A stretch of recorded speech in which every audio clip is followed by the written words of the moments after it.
అందరికీ శుభ సాయంత్రం అండి. నా పేరు డాక్టర్ దాసోజు పద్మావతి. ఈనాటి కార్యక్రమంలో జయదీప్ తిరుమల గారిని పరిచయం చేయడం చాలా సంతోషకరమైన విషయం మాకు. సార్ మాకు చిరపరిచితులు. మీకు మేము తెలుసో లేదో కానీ మీరు మాకు బాగా తెలుసు సార్. వీరు 1950లో వరంగల్లో జన్మించారు. 1900 తర్వాత ఎంఏ చేసి ఉస్మానియా విశ్వవిద్యాలయం నుండి 86లో పిహెచ్డి డిగ్రీ అందుకున్నారు. కరీంనగర్, ధర్మపురి ఓరియంటల్ కళాశాలలో అధ్యాపకులుగా పనిచేశారు. తర్వాత 10 సంవత్సరాలు హైదరాబాద్ తెలుగు అకాడమీ పరిశోధనా శాఖలో ఉద్యోగం చేశారు. ఆ తర్వాత హైదరాబాద్, రాజమండ్రి తెలుగు విశ్వవిద్యాలయ పీఠాలలో అధ్యాపకులుగా, ప్రొఫెసర్గా బాధ్యతలు నిర్వహించారు. హైదరాబాద్ విశ్వవిద్యాలయంలో ప్రొఫెసర్గా చేసి విశేషమైన ఖ్యాతి గడించారు. 35 గ్రంథాలకు రచయితగా, సంపాదకులుగా, ముఖ్యంగా ఆద్య కళ 6 మ్యూజియంలో వస్తు సేకరణ, ప్రతి వస్తువుకు ఒక పేరు, చరిత్ర ఉంటుందని వాటి మీద విశేషమైన పరిశోధన చేసినారు జయదీప్ తిరుమల సార్. జానపద సాహిత్య మౌలిక పరిశోధకులు వీరు. అట్టడుగు ఉపకులాల నుండి 14 దశాబ్దాలుగా సేకరించిన సామాజిక, సాంస్కృతిక కళాఖండాల ప్రదర్శన 2017లో హైదరాబాద్ లో నిర్వహించబడింది. ఆ కార్యక్రమానికి మేము కూడా ప్రత్యక్షంగా హాజరు కావడం జరిగింది సార్. ఆనాటి నుంచి మీ కళా ప్రదర్శన ఎక్కడ ఉందన్నా కూడా మేము తప్పకుండా వస్తూనే ఉన్నాం. ఆద్య కళా మ్యూజియం సేకరణ అనుభవాలు అన్న అంశం మీద మన తెలుగు సంఘాల ఉమ్మడి వేదిక నుండి ఈరోజు సారు ప్రసంగిస్తారు. దాని గురించి ఎక్కువగా నేను చెప్పట్లేదు, ఎందుకంటే వారి మాటల్లో మొత్తం ఆ ఆద్య కళ, ఆ సేకరణ, ఆ జానపద కళారూపాల దానికి సంబంధించి ఈ వస్తు సేకరణ గురించి ఉంటుంది. కాబట్టి ఈ తక్కువ పరిచయం వారికి చేసి నేను కార్యక్రమంలో సెలవు తీసుకుంటున్నాను సార్. ధన్యవాదాలు. ఒక్క నిమిషం అండి.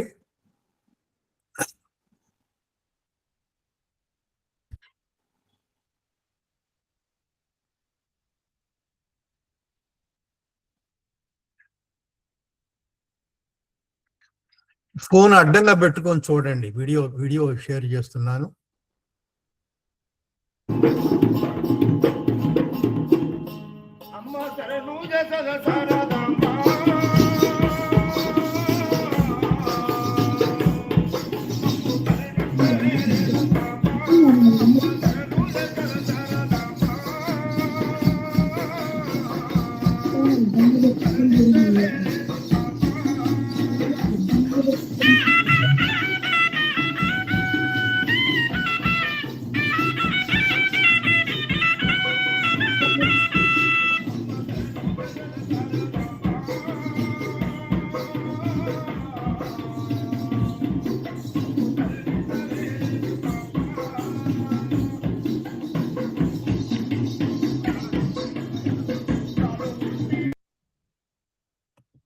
ఇంకొకటి కూడా ప్రదర్శిస్తాను, మీరు గమనించండి. ఎన్ని రకాల వాయిద్యకారులతో ఎలా చేశారో పనులు.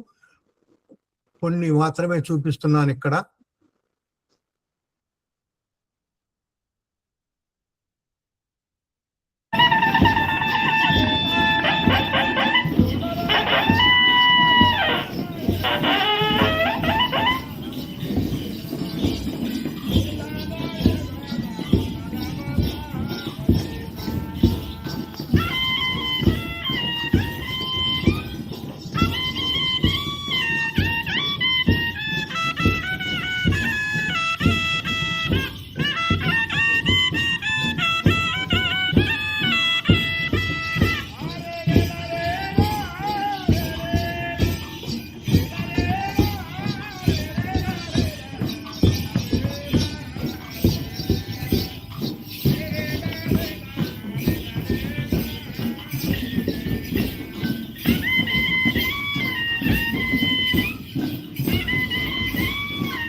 ఏమంటే గురువు గారి వీడియో ఒకటి చేశాం కదా, అది కూడా చూపించాలి. అది వద్దులే, ఇన్ని అయితే ఎక్కువ అయిపోయింది. ముందే చెప్తే ఒక నిమిషంలో ఏమవుతుంది, ఒక నిమిషమే ఉంది. దాన్ని చాలా శ్రమ కోర్చి మేము కూర్చామండి. మీరు చూపించాలి. అయితే తర్వాత చేస్తాను. ఇది ఎక్కడో పెట్టాను, తర్వాత చేస్తాను. అయ్యో వీరు నాకు చాలా ఏళ్ల నుంచి పరిచయం. వారు రాసిన పుస్తకం కూడా 2017లో నాకు ఇచ్చారు. ఇది కనపడుతున్నదే. అవునండి. భలే. ఆ, ఆ, ఇప్పుడు వారింటికి నేను పోయేవాడిని. ఉస్మానియా యూనివర్సిటీకి పోయినప్పుడు హోటల్లో ఎందుకులే అని చిన్నగా వాళ్ళ ఇంటికి పోయేవాడిని. ఆ ఇంట్లో ఒక పిచ్చి ఆమె ఉంది. మేము పోగానే అన్నం పెట్టుద్దండి, అంతే. మరి అది ఏం ఏర్పాటు చేశారో ఏమో కానీ అక్కడికి పోయి ఎన్నోసార్లు 15 ఏళ్ల నుంచి కనీసం వారితో పరిచయాలు ఉన్నాయి. వాళ్ళ ముందుకు వచ్చి మాట్లాడటానికి సహకరించినందుకు సంతోషం. ఇప్పుడు మీరు గమనించాల్సింది ఏంటంటే, ఈ నేల మొత్తం మీద ఇట్లా కొన్ని ప్రత్యేక వాయిద్యాల మీద, ఇతర విషయాల మీద పరిశోధన చేసిన మనిషే లేడండి. ఈ అపూర్వమైన మనిషి మన దగ్గరకు వచ్చాడు. ఇది పెద్ద మంచి రోజు ఇది. మీరు దీన్ని, కొంతమంది కొత్త వారు వచ్చారు, దయచేసి వారి ఫోన్ సంఖ్యలని చాట్ లో రాయండి. ఉంటా మరి. అయ్యా, మీరు మొదలు పెట్టండి. అందరికీ నమస్కారం. కోదండ రామయ్య గారికి, రామప్రసాద్ గారికి, తదితర మిత్రులందరికీ శుభ సాయంత్రం. తెలుగు కూటమి జరిపే రచ్చబండ కార్యక్రమంలో పాల్గొనడం ఎప్పుడో జరగాల్సింది ఉండే, కానీ కొన్ని అనివార్య కారణాల వల్ల ఆలస్యం జరిగింది. ఇప్పుడు ఒక అరగంట టైం ఇస్తారా? గంట. మీ ఇష్టం.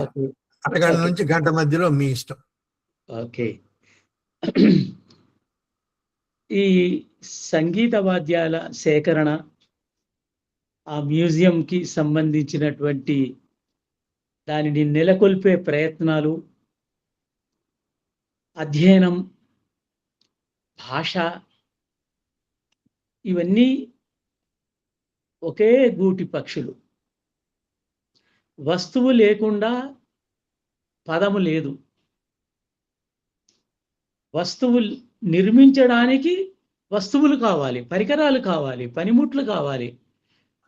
ఆ పనిముట్లను తయారు చేసే ఒక సంస్కృతి కావాలి. వాటికి అద్భుతమైనటువంటి తెలుగు పేర్లే ఉంటాయి. ఉర్దూ పేర్లో, పర్షియన్ పేర్లో, ఇంగ్లీష్ పేర్లో ఉండవు. సంస్కృత పదాలు కూడా అక్కడ నప్పవు. తెలుగు పదాలే ఉండాలి. అలా మేము సేకరించినటువంటి 5000 కళాఖండాలకు 5000 పదాలు ఉన్నాయి, తెలుగు పదాలు ఉన్నాయి. అదే ఒక డిక్షనరీ అవుతుంది. ఆ పరికరాలు తయారు చేసేటువంటి విధానంలో, శ్రమలో ఇంకా పద సంపద ఇమిడి ఉంది. ఈ వస్తువు వేరు. మనము తెలుగు కూటమి, తెలుగు పదజాలాన్ని, భాషని అభివృద్ధి చేసుకునేటువంటి క్రమంలో తమిళనాడు కానీ, కర్ణాటక కానీ, కేరళ కానీ ఇలాంటి వస్తు సంపద పదకి సంబంధించిన పదజాలాన్ని మనము నిఘంటు రూపంలో, గ్లాసరీ రూపంలో మనము తయారు చేసుకోవలసినటువంటి అవసరం ఉంది. అందుకోసం ఇంతకుముందు సాహిత్య అకాడమీలో బద్రిరాజు కృష్ణమూర్తి గారి నేతృత్వంలో మాండలిక పదకోశాలు, వృత్తి పదకోశాలు తయారయ్యాయి. అందులో తెలుగు సంపద చాలా ఎక్కువగా ఉంది. అయితే వారికి ఆ రోజు ఈ విషయం తట్టకపోవచ్చు. ఇవి మనము సేకరిస్తున్న క్రమంలో ఈ పారిభాషిక పద జాలము మనకు ఆశ్చర్యాన్ని కలిగించేంతగా ఉన్నది.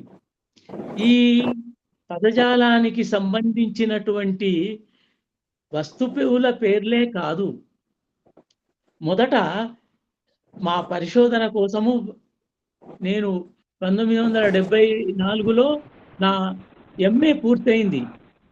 75లో మా గురువు గారు రామరాజు గారు నేను పెయింటింగ్ చేస్తానని ముందుకు పోయాను.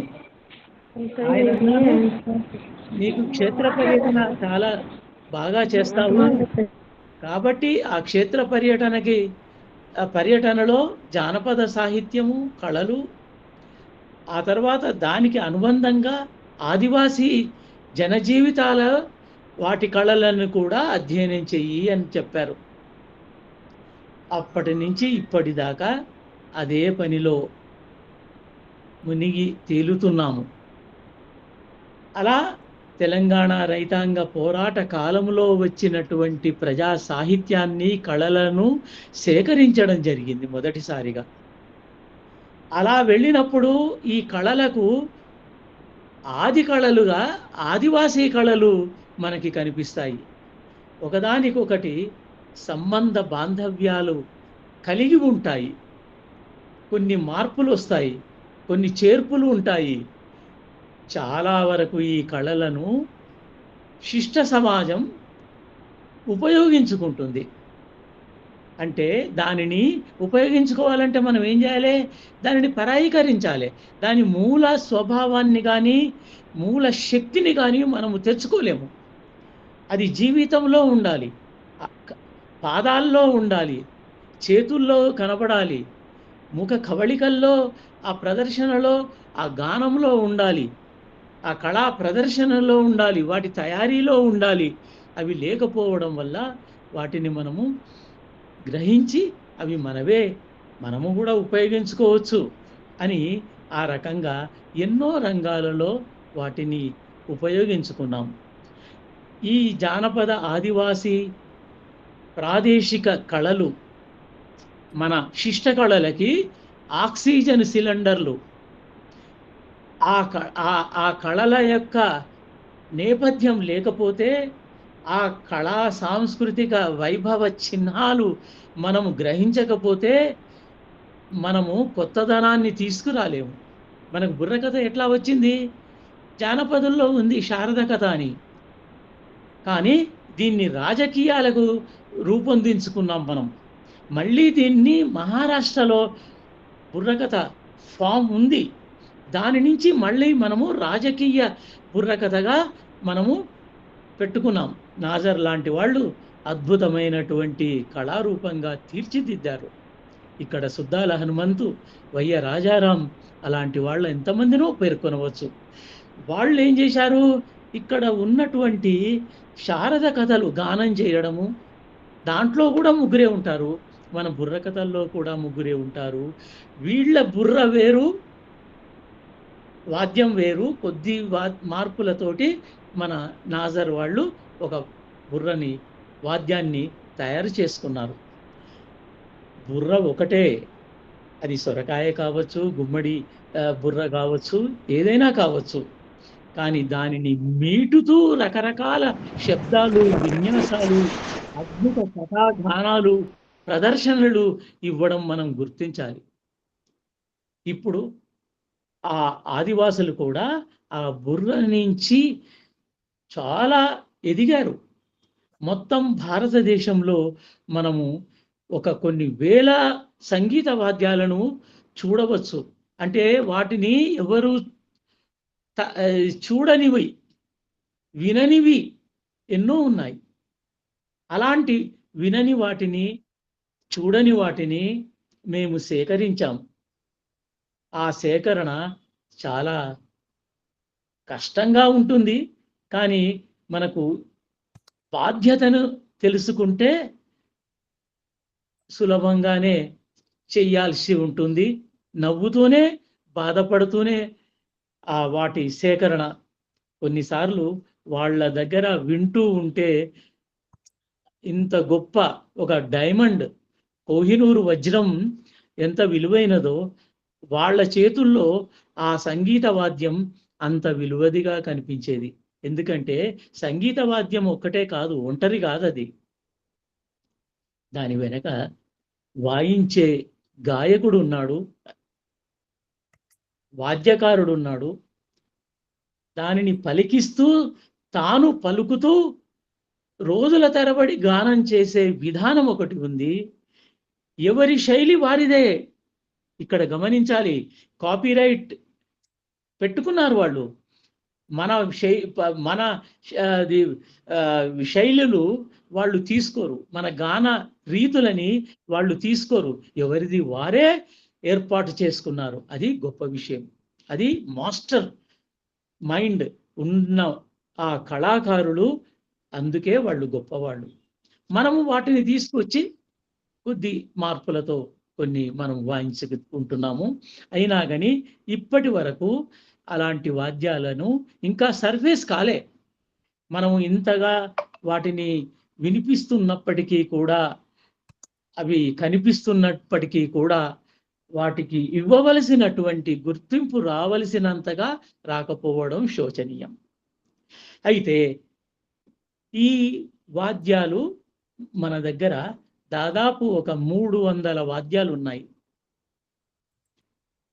విచిత్రం ఏమిటంటే జానపదుల్లో కానీ ఆదివాసుల్లో కానీ ఆదివాసుల్లో ఉపతెగలు ఉన్నాయి.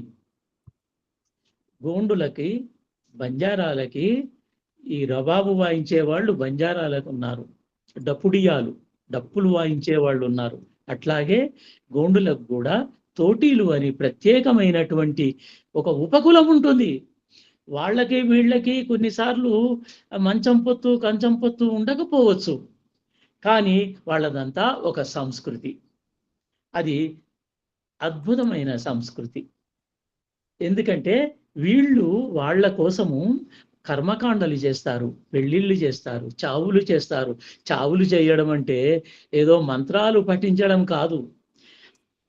మరణించిన వారి గోత్రాల, ఏ గోత్రాల వాళ్ళు వీరికి సంబంధం ఉన్నది, ఏ దేవతలని వీళ్ళు కొలుస్తారు, వీళ్ళు ఎక్కడి నుంచి వచ్చారు, ఎలా వచ్చారు, ఈ ఆదిలాబాదు సెంట్రల్ ఇండియాలో ఎక్కడెక్కడ వాళ్ళ చరిత్రనంతా ఆ రాత్రి 5 రోజులు దానిని గానం చేస్తూ కర్మకాండలు నిర్వహిస్తారు.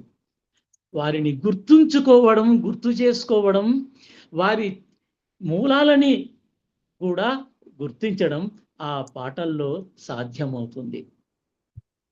అలా వాటి విలువ అంటే ఆ వాద్యం లేకపోతే ఆ టెక్స్ట్ లేదు, గానము లేదు, ప్రదర్శన లేదు. వాటిని తయారు చేసేది కూడా వేరే కాదు, ఈ గాయకులే తయారు చేసుకుంటారు. మన దగ్గర కూడా రుంజలే తయారు చేసుకుంటారు, కిన్నెర వాద్యకారులే కిన్నెరను తయారు చేసుకుంటారు, రిపేర్ చేసుకుంటారు. ప్రతి వాద్యం కూడా, వాద్యాలు మనలాగా వాద్యాలను తయారు చేసేవాళ్ళు వ్యాపారస్తులు కానీ మిగతా నైపుణ్యాలు కలిగినటువంటి వాళ్ళు కానీ ప్రత్యేకంగా ఉండరు. కాబట్టి మనము వాటిని నైపుణ్యాలతో అద్భుతమైన శక్తిని నిరంతరాయమానంగా దానికి కల్పిస్తూ ఉంటారు. డప్పుని చలికాలంలో, ఎండాకాలంలో, వర్షాకాలంలో ఎంత వేడి చేయాలి, ఎంతసేపు చేయాలి, ఆ సైజును బట్టి దానిని వేడి చేస్తే అది అప్పుడు కంచు మోగినట్లు, కనకంబు మోగినట్లు డప్పు మోగుతుంది. ఆ డప్పుతో అద్భుతమైన విన్యాసాలు చేస్తారు. చర్మ వాద్యాలు ఉంటాయి, తంత్రీ వాద్యాలు ఉంటాయి. తంత్రీ వాద్యాలలో మొదట మనిషి యొక్క వెంట్రుకలని కిన్నెర వాద్యానికి పెట్టారు. ఆ తర్వాత నరాన్ని తీసుకొచ్చి, పశువుల నరాలను దానికి తంత్రులుగా పెట్టారు. ఆ తర్వాత ఇప్పుడు సన్నని ఇనుప తీగలను తంత్రులుగా పెట్టారు. ఇప్పుడు ఆ తంత్రులు వాద్యాలు కూడా పోయి ఒకే వాద్యంలో అన్ని వాద్యాలు పలికించే ఒక శుష్క వాద్యం తయారైపోతున్నది. మూల వాద్యకారులు నిష్క్రమిస్తున్నారు. వాళ్లకు వాళ్ళ జీవితం పట్ల ఎంత అమోఘమైనటువంటి విశ్వాసం ఉంది, కానీ పరిస్థితులు అనుకూలంగా లేవు. వీళ్ళని ఏదో పాత తరం వాళ్ళుగా, అడుక్కునే వాళ్ళుగా చూస్తున్నారు కొత్త తరం. ఒక్కో వాద్యకారుడికి ఒక్కో ఉపకులం ఉంటుంది. ఆ ఉపకులాలని పోషించేటువంటి ప్రధాన కులము ఉంటుంది.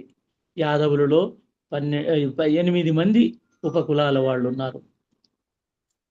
అట్లాగే అంటరాని వాళ్ళని మనం అనే వాళ్ళు మాదిగలకు 8 ఉపకులాలు, వాళ్ళ మీద ఇవాళ్ళటికి బతుకుతారు. ఈ విషయాలు మనం చెప్పినప్పుడు కొన్ని నమ్మలేదు. నేను 75, 76 నుంచి జాతీయ అంతర్జాతీయ సెమినార్లలో నేను పత్రికల్లో వ్యాసాలు రాస్తూ ఉండడం వల్ల నన్ను పిలిచేవాళ్ళు. నేను ఈ కొత్త విషయాలని నేను చెప్పినప్పుడు ఎందుకో పూర్తిగా ఆహ్వానించలేదు, రిసీవ్ చేసుకోలేదు. అయినప్పటికీ నేను వాళ్ళకి చెప్పుతూ పోయాను, ఈ వివరాలు వివరిస్తూ పోయాను. చివరికి విదేశీయులు ఎవరైనా ఉన్నప్పుడు సదస్సు తర్వాత వచ్చి వాటి గురించి వినేవాళ్ళు. మీ దగ్గర క్యాసెట్లు ఉన్నాయా, ఫోటోగ్రాఫ్లు ఉన్నాయా, వీడియోలు ఉన్నాయా అని అడిగేవాళ్ళు. 1975, 76లో అవన్నీ ఎక్కడ ఉన్నాయి?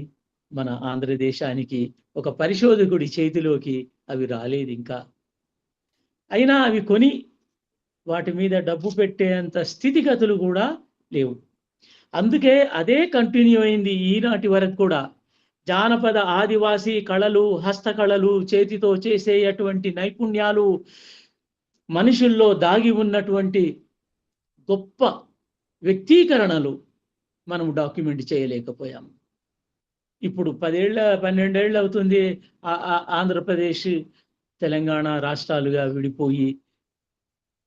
అక్కడ జరగలేదు, ఇక్కడ జరగలేదు. ఈ ప్రభుత్వాలకు చెప్పేవాళ్ళంటే చాలా తక్కువ చూపు. ఎందుకంటే వాళ్లకు తెలియదు. తెలియంది వింటున్నాము అని నామోషి కావచ్చు, వీళ్ళేంటి చెప్పేది అనే దృష్టి కావచ్చు. ఏది ఏమైనప్పటికీ కూడా మనము డాక్యుమెంట్ చేయలేకపోయాము. ఇప్పుడు ఉన్న వాటిని కూడా కొద్దిమంది చేస్తున్నారు. ఈ డాక్యుమెంటే ఆడియో విజువల్ డాక్యుమెంట్ డిపార్ట్మెంట్ చాలా యూనివర్సిటీల్లో ఉన్నాయి. కానీ ఈ సాంస్కృతిక భాషా నాళికలు, భాషకి పట్టుకొమ్మల్లాగా ఉన్న సోర్సెస్ మనము రికార్డు చేసుకోలేకపోయాం. ఒక్క వీరగాథలో, సామాజిక గాథలో కొన్ని వందల పదాలు మనకు వినవస్తాయి. అలాంటి పదాలను మనము విని, వాళ్ళు చెప్తుంటే కథలో సందర్భానుసారంగా మనం విని ఆనందిస్తాం. కానీ బయట వింటే మళ్ళీ మనకు అది అర్థం కానట్టుగానే ఉంటుంది. అందుకే వాటిని ఉటంకిస్తూ ఒక పద కోశాన్ని మనము తయారు చేసుకోవాల్సినటువంటి అవసరం ఉందని ఈ సందర్భంగా చెప్తూ, ఈ మొదట సంగీత వాద్యాల విన్నాను. సంగీత వాద్యాల వెనక ప్రదర్శనలు ఉంటాయి. అంటే దాన్ని పాడుతూ ఆడుతూ ఉండేదే ప్రదర్శన. ఆ ప్రదర్శన ఒక ప్రత్యేకమైన నైపుణ్యము. అది సంగీత వాద్యం లేకుండా అది సాధ్యం కాదు. సంగీతానికి ప్రదర్శనకి సంబంధం ఉంది. అయితే మరి ఇంత పెద్ద కథలు ఎలా పాడతారయ్యా మీరు అని మనం అడిగినప్పుడు, కొన్ని రోజుల తర్వాత వాళ్ళ సంచుల్లో ఉన్నటువంటి తాళపత్ర గ్రంథాలు, రాతప్రతులు, చేతి రాతప్రతులు, తయారు చేసుకున్న కాగితం ప్రతులు మనకు తీసి చూపించారు. అలా వీరగాథలని కొన్ని మన పెద్దలు తంగిరాల వెంకట సుబ్బారావు గారు కానివ్వండి, మిగతా వాళ్ళు పలనాటి వీర చరిత్రలు కొన్ని మాత్రమే మనము అచ్చులోకి తీసుకువచ్చాము. ఎందుకంటే వాళ్ళ దగ్గర ఆల్రెడీ ఒక కాటమరాజు కథకి సంబంధించిన 12 తాళపత్ర గ్రంథాలు ఇంతలావు ఇవి ఉన్నాయి. అవన్నీ ముందేసుకొని దాన్ని ఎత్తి రాస్తే ఆ గ్రంథం అవుతుంది. ఇప్పుడు ఆ గ్రంథాన్ని మొదలు పెట్టుకొని మనము అన్నమయ్య పదకోశం లాగా కాటమరాజు పదకోశాన్ని కూడా మనం తయారు చేయవలసినటువంటి అవసరం ఉంది. ఎందుకు చెప్తున్నానంటే, ఇవి ఎందుకు అవసరం అంటే, తెలుగు భాషకి పట్టుకొమ్మలు ఇవి. సంస్కృత భాష మన మనకు గౌరవమైన భాష. కానీ మన అస్తిత్వాన్ని కోల్పోయి ఆ గౌరవాన్ని మనము ఉదారంగా ఎక్కువగా చూపించడం వల్ల తెలుగు భాష అంతరించిపోయే పరిస్థితికి రాకుండా ఉండాలంటే ఇలాంటి ప్రత్యేక ప్రయత్నాలు చేయాలి. ఆ భాషలో ఇప్పుడు మనము ఉపయోగించేటువంటి భాషలు కూడా, అది పదజాలం కూడా కనిపిస్తుంది. కాకపోతే వాటిని కనెక్ట్ చేసుకోవాలి. అది ఒక కమిటీ, ప్రభుత్వాలు కమిటీలు పెట్టే పరిస్థితిలో లేవు. తెలుగును ఉద్ధరించే ఉద్దేశం లేని పరిస్థితుల్లో ఇరుక్కుపోయాయి. వాళ్ళకి ఎంతసేపు కూడా వాళ్ళ ప్రయోజనాలకి సంబంధించిన విషయాలు, ఇందులో ప్రయోజనం ఉందంటే వచ్చేస్తారు. కానీ భాషతో ప్రయోజనాన్ని మనం ఏమి చెప్తాం? దాన్ని కమర్షియల్ కమోడిటీ చెయ్యలేం కదా. మనం చెయ్యొచ్చు, కానీ మనము అలాంటి విషయాలు మనం చెయ్యలేము. మిత్రులారా, ఈ సామెతలు, జాతీయాలు, నుడికారాలు అద్భుతమైన వ్యక్తీకరణలు.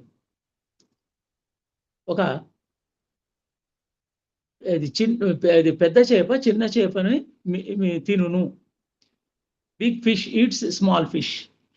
దీని అది సామెత మీద 14 దేశాలలో, అటు ఉష్ణ దేశాలు ఎడారుల్లో, అటు మంచు పర్వతాల కొండకోణంలో ఈ సామెత ఎలా ఉపయోగించబడింది అని ఒక అద్భుతమైన పరిశోధన చేశారు.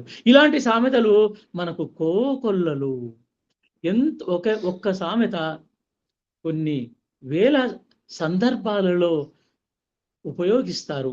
ఆ ఉపయోగించేటువంటి తెలివి, ఆ సందర్భోచితమైనట్టుగా ఈ యొక్క సామెతలని ఉపయోగించడము చాలా గొప్ప విషయం. ఇందులో స్త్రీలు దాని ప్రత్యేకంగా ఇలాంటి వాటిని ఉపయోగిస్తారు. దీనిని మనము స్త్రీ పురుష సోర్సెస్ని కూడా మనం చెప్పగలిగితే, స్త్రీలు తెలుగు భాషకి కానీ ఏ భాషకైనా కానీ వారు ఆది గ్రంథాలు, ఆది భాషావేత్తలు స్త్రీలు. ఎందుకంటే పురుషుడు ఆదివాసిగా ఉన్నప్పుడు వేట కోసం ఇల్లు వదిలి, గూడెం వదిలి వెళ్ళేవాళ్ళు 5, 10, 20 రోజులు. ఇక్కడ స్త్రీ తాను గర్భం వహించి తన పిల్లలని కని వారిని పెంచుతున్న సందర్భంలో ఇంటి చుట్టుపక్కల ఆకుకూరలను, కూరగాయలను, వ్యవసాయాన్ని చేస్తున్న సందర్భంలో ఎంతో కొత్త పదజాలాన్ని ఆమె సృష్టించింది. ఆనాడు ఆవిడ ఆ మహిళా లోకం అలాంటి సృష్టి, తెలుగు పద సృష్టి చెయ్యకపోతే ఇవాళ తెలుగు భాష ఇంత సుసంపన్నంగా ఉండేది కాదు అని కూడా మనం గమనించాలి. ఈ విషయంలో మా టీం మెంబర్ మనోజ గారు విశేషమైనటువంటి కృషి చేశారు.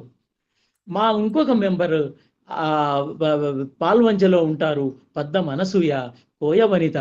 ఆవిడ తన భర్త రాసే కవితలని, కథలని ఆవిడ కోయ భాషలోకి అనువదిస్తారు. మనకెంతసేపు ఇంగ్లీషు తదితర విదేశీ భాషల గురించే మనం ఆలోచిస్తాం, కానీ భారతీయ భాషలతో తెలుగు భాషకి ఉన్న అనుబంధాన్ని, సంబంధాన్ని మనం అంతగా స్వీకరించలేకపోతున్నామా అనిపిస్తుంది. అయితే ఇక్కడ ఈ పదజాలం, ఈ సంగీత వాద్యాల పేర్లు ఎంత హాయిగా ఉంటాయంటే అంత హాయిగా ఉండడమే కాకుండా దాని వెనక ఒక చరిత్ర ఉంటుంది. రుంజవాద్యం గురించి ఇప్పుడు వాళ్ళ దగ్గర నేను రాతప్రతులు ఉన్నాయని అన్నాను కదా. కాపర్ ప్లేట్స్ ఉన్నాయి, రాగి పత్రాలు ఉన్నాయి. ఆ రాగి పత్రాలలో రుంజ చరిత్ర ఉంటుంది. ఆ రుంజని వాయించే వాళ్ళ చరిత్ర ఉంటుంది. ఈ చరిత్రలు బయట ఎక్కడ దొరకవు. ఇది గమనించాలి.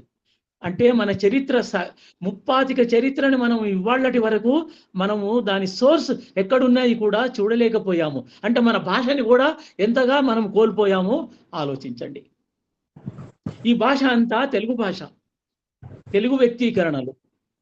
మూల ద్రావిడ భాషకి ఈ శ్రమ జీవితంలో నుంచి శ్రమ చేస్తూ రకరకాల సామాగ్రిని తీసుకువచ్చి ఒక్కొక్క దశలో వాటిని ఉపయోగించి ఆ వస్తువుని పూర్తిగా సాకారం చేయడం వెనక ఎన్ని పదాలు ఉంటాయో, ఎంత భాష ఉంటుందో మనము ఒక్క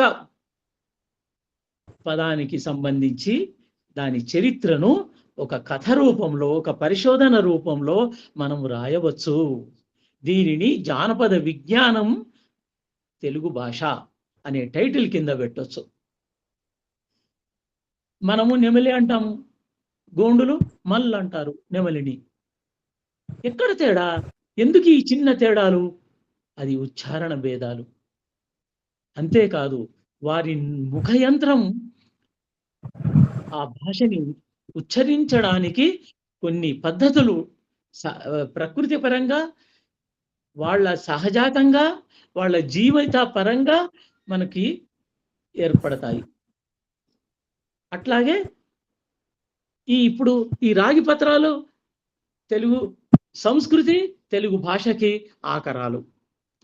ఇకపోతే మనకి ఈ పనిముట్లు పరికరాలు అనే మనము 1000 పరికరాలు సేకరించాం. ఇది ఆద్యకళలో 6 మ్యూజియంలు. 6 మ్యూజియంలో సంగీత వాద్యాలు ఒక విభాగం,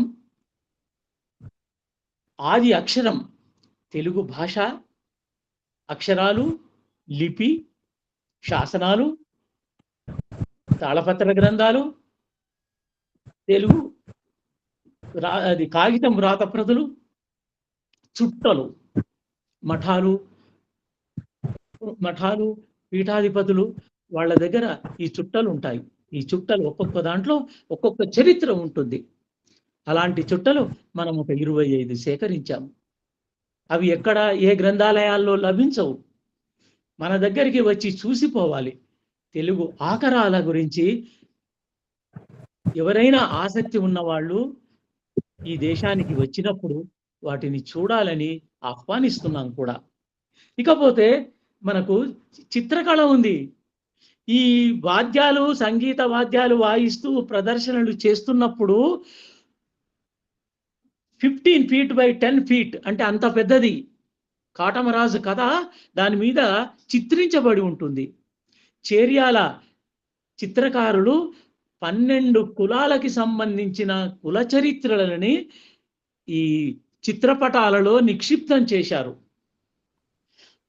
ఆ చిత్రాలు చిత్రించడానికి వాళ్ళు తయారు చేసుకున్న రంగులు, విధానాలు, బ్రష్లు, అనేక సామాగ్రుల పేర్లు కూడా మనము సేకరించాలి. ఇకపోతే ఇప్పుడు ఆ చిత్రకళ మీద ఒక విభాగం ఉంది మన దగ్గర. ఇకపోతే లోహకళ, దేవుడి దగ్గర పాత్రలు, దీపాలు, రకరకాలైనటువంటి జాతి సంకేతాలు కూడా ఈ లోహంలో తయారు చేస్తారు. వంట పాత్రల దగ్గర నుంచి పెద్ద పెద్ద పాత్రల వరకు ఈ లోహాల ద్వారా చేస్తారు. 2-3 లోహాలను కూడా కలిపి చేయడం ఉంటుంది. ఇప్పుడు ఉర్దూలో మనం ఏమంటున్నామంటే గంగా జమున అంటారు. అంటే 2 నదీ ప్రవాహాలను ఒక దగ్గర ఉంటే 2 రకాల లోహాలు ఉంటే ఒక వస్తువుని గంగా జమున అంటారు. అట్లాగే తెలుగులో వాటిని మరికొన్ని పేర్లతో పిలుస్తారు. అట్లా ఈ పాత్రలు, సాక్రెడ్ పాట్స్, ఇంక్ పాట్స్ కూడా ఉంటాయి. ఎందుకంటే ఈ పేపరు తోటి మనము 13-14 శతాబ్దం నుంచి, అంతకుముందేమో ఉర్దూ, అరబిక్, పర్షియన్, హైదరాబాదులో, ఆంధ్రప్రదేశ్లో కూడా వాటితో రాసేవాళ్ళు. వాళ్ళు ఈ ఈ తాళపత్ర గ్రంథాలలో రాయలేరు కాబట్టి ఈ చేతి కాగితం ప్రతులు కాగితములు తయారు చేసుకొని వాటి మీద రాసుకున్నారు. అవి మన పూజా మందిరాలలో కానీ గుడులలో కానీ తాళపత్రాల పక్కన వాటికి పెద్దగా స్థానం లభించలేదు మొదట. ఆ తర్వాత వాటికి లభించింది. ఇప్పుడు అలాంటి ఈ రాతప్రతుల ప్రాధాన్యతని మనము గుర్తించాలి. మన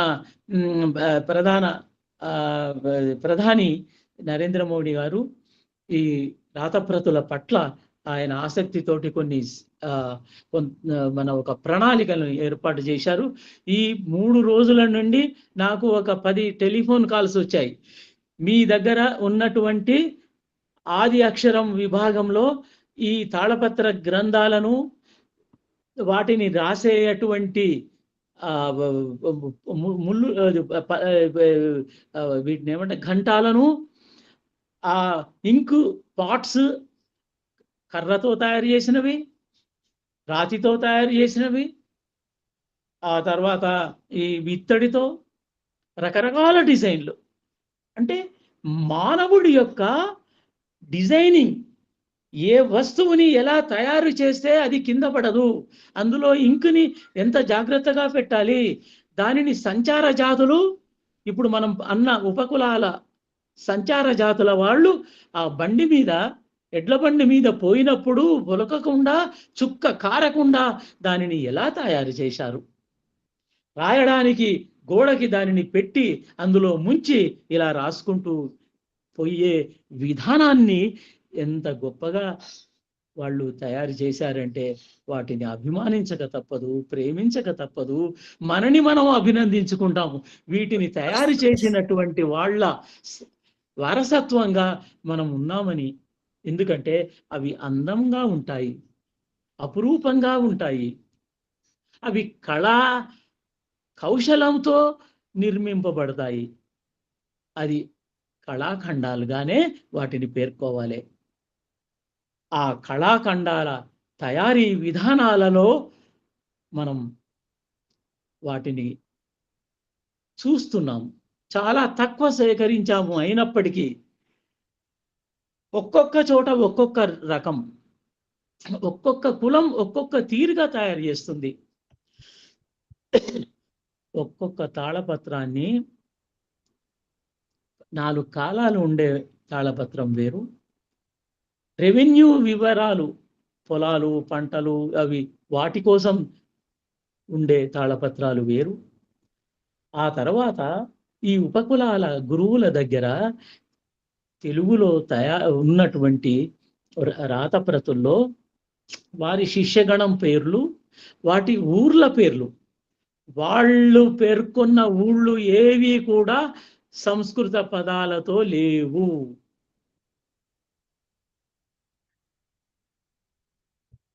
ఒకటి రెండు అవి తెలుగు అయిపోయినాయి. కొన్ని కొంతమంది రాజుల కాలంలో దాన ధర్మాలు శాసనాల ద్వారా ఇచ్చి కొంతమందికి ఇచ్చిన సందర్భంగా ఉన్న గ్రామాలను ఈ ప్రజలు చక్కగా తమకు అనుగుణంగా కొత్త పేర్లు పెట్టారు వాళ్ళు. ఇదంతా సృజనాత్మకత. అవసరానికి సందర్భానికి ఉపయోగపడేటువంటి రీతిలో వాటిని మార్చారు తప్ప వాటిని పరాయీకరించలేదు, వాటిని గౌరవించారు.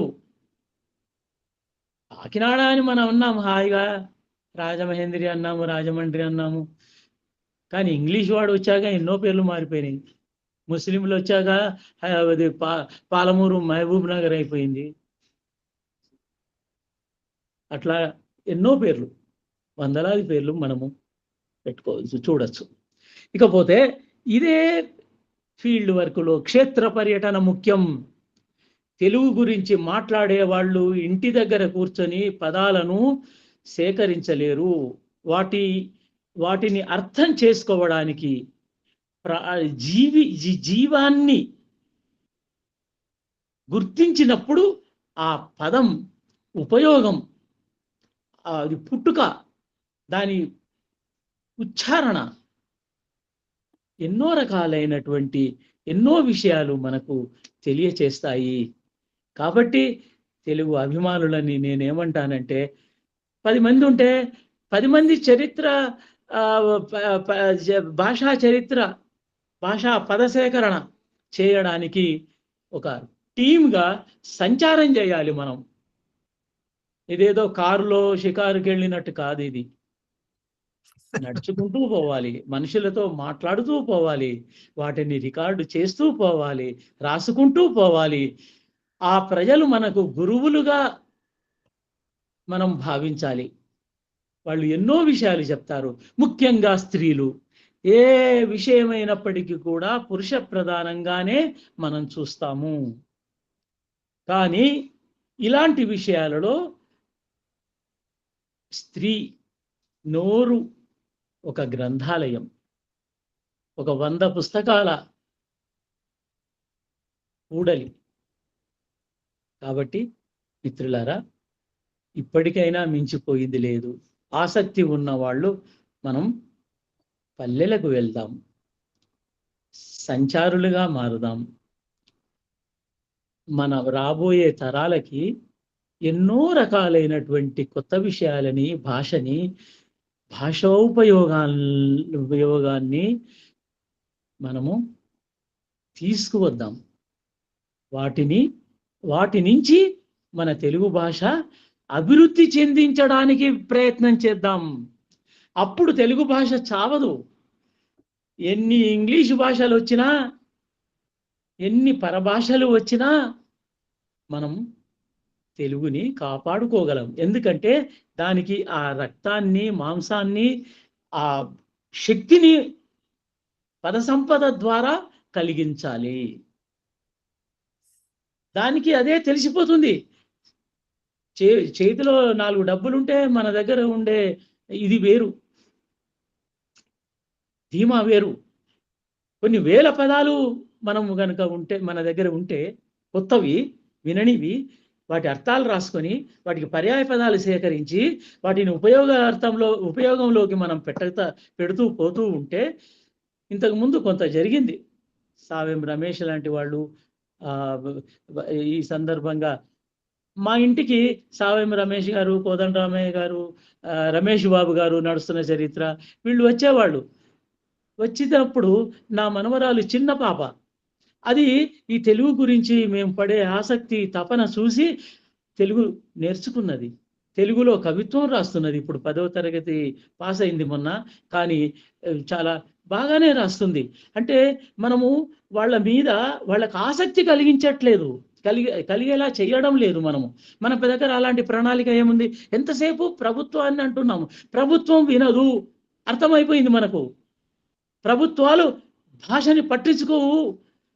తెలుగు ప్రజలను ఎందుకు పట్టించుకుంటున్నారంటే ఓట్ల కోసమని పట్టించుకుంటున్నారు, అంతే.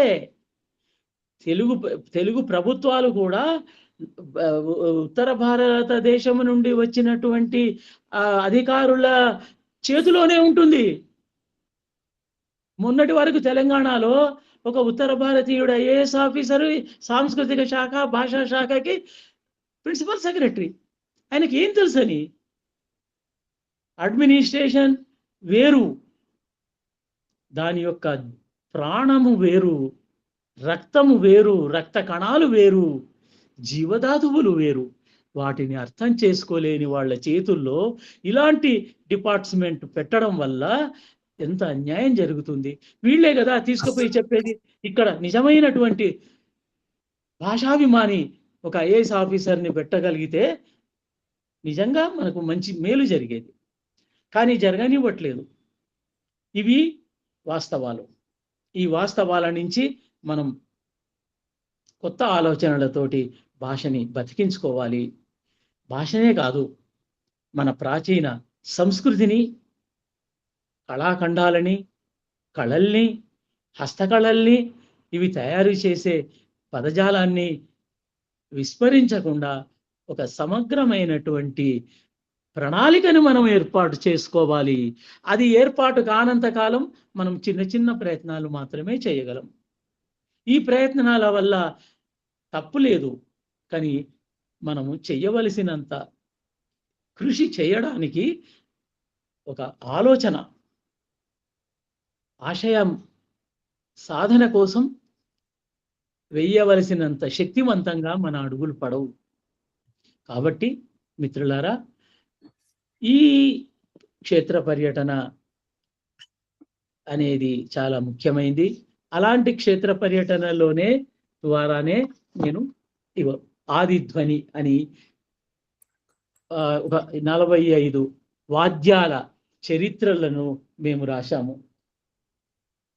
తెలుగులో రాశాము, ఇంగ్లీష్లో కూడా రాశాము. ఆ తర్వాత నుడి నా నుడి అనే ఒక గ్రంథము, తెలుగు ఆంధ్రమా గ్రంథము, బంగారయ్య గారి పరిచయముతో తెలుగు భాష మీద మరింత ఆసక్తి కలిగింది. మనకు ఆసక్తి కలగాలి. ఆసక్తి కలగాలంటే ఉన్న గ్రంథాలు చదివితే మన తెలుగు పోతుంది. ఈ గ్రంథం అచ్చ తెలుగు పదాలని తయారు చేశాడు ఆయన. కొన్ని ఉన్న వాటిని తీసుకున్నాడు, లేని వాటిని అతను తయారు చేసి ఇచ్చాడు. అంటే ఒక గ్రామర్ ఇచ్చాడు మీకు, కొత్త పద సృష్టి ఎట్లా చేసుకోవాలి అని. అది అవసరము. కొత్త అవసరాల దృష్ట్యా కొన్ని పదాలు అవసరం. నేను ఇవి ఆదివాసీల సంస్కృతి సంప్రదాయాల అధ్యయనానికి, సంగీత వాద్యాల సేకరణకి వెళ్ళినప్పుడు 2006లో దేశవ్యాప్తంగా రాతప్రతుల సర్వే చేస్తున్నప్పుడు ఆదిలాబాద్లో 11 రాతప్రతులు దొరికాయి. ఈ 11 రాతప్రతులు దేవనాగరి కాదు, ప్రత్యేక లిపి. ఆ లిపిని తీసుకువచ్చి మనము సాఫ్ట్వేర్ తయారు చేయించి వరల్డ్ కాన్సార్టియం, తెలుగు భాష వరల్డ్ కాన్సార్టియంకు పోయిన సంవత్సరమే మేము ఆదివాసీ, అజ్ఞాతమైన, అనామకమైన, గుర్తింపు లేని ఆదివాసీ, గుంజాల ఆదివాసీ లిపిని ఆ కాన్సార్టియంలోకి పంపించాము. కాబట్టి ఇంట్లో కూర్చుంటే కొన్ని పనులు కావు. కొంత సేకరణ కాదు, సేకరణ, భాషా సేకరణ. భాష అంటే కేవలం పదాలు కాదు, ఇంతకుముందు చెప్పినట్టుగా నుడికారాలు, సామెతలు, ఎక్స్ప్రెషన్స్, నవీన రీతుల్లో ఆనాటి అవసరాలకు అనుగుణంగా. ఒక్క శిల్పకారుడు ఇవాళ వాడి దగ్గర 100 పదాలు మినిమం లభిస్తాయి. ఆదివాసులకు వీళ్ళు ఓజాలు అనే వాళ్ళు ఉంటారు, ఒక ఉపకులం. వాళ్ళు చేసే పని ఏమిటో తెలుసా? అలనాడు 5000 ఏళ్ల కింద హరప్ప మొహంజదారోలో ఉన్నటువంటి అడవి దున్న గుర్తులు, కొమ్ములు, నెమిలీగలు, ఇవన్నీ ఇట్లా పెట్టుకునే వస్తువులను ఇవాళకి వాళ్ళు తయారు చేస్తారు. అది గోండీ సంస్కృతి. అది అట్లాగే కోయ సంస్కృతిలో కూడా ఆ కోయ, గోండి, తెలుగు ఇవన్నీ సోదర భాషలు, అవినాభావంతో ఉన్నటువంటి భాషలు, రక్త సంబంధీకులు, జీన్స్ కలుస్తాయి. అట్లాంటి ఆలోచనతో మనము భాషని చూడాల్సిన, తెలుగు భాషని చూడాలి. అప్పుడు తెలుగు భాష ఒంటరి కాదు. అప్పుడు తెలుగు భాషకి 4 భాషలు పక్కన ఉన్నాయి. అందుకే అది అంత శక్తివంతంగా ప్రాచీన కాలంలో గొప్పగా రాను రాను సంస్కృతం కలిసి కొంత ప్రభావము ఒక రకంగా పెరిగింది, ఒక రకంగా తరిగింది. అయినప్పటికీ కూడా తెలుగు భాష బతికింది, తెలుగు భాష బతుకుతుంది.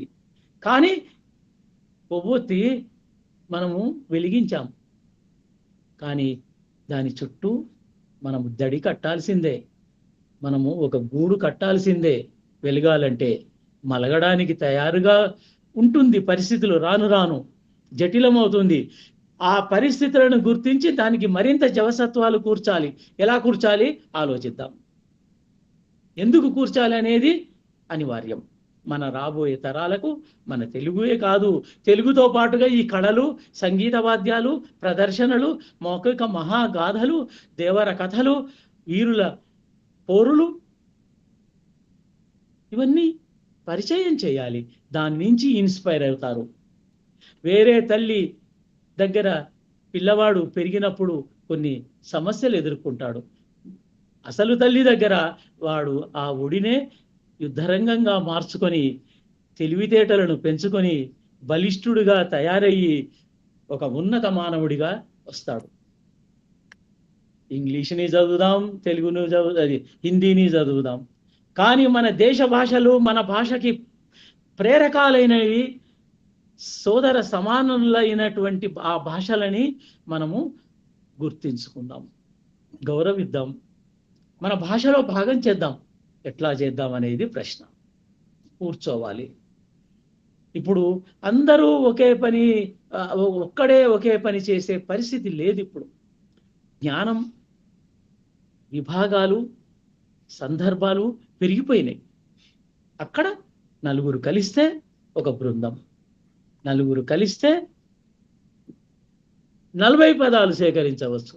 లేకుంటే 4 పదాలు, 10 ఒక్కడైతే 10 పదాలు వేసేక. ఈ 10 పదాలను మళ్ళీ 40 పదాలుగా ఎలా చేస్తాము? దీనికి వాక్యం నిర్మాణాన్ని ఎట్లా ఇస్తాము?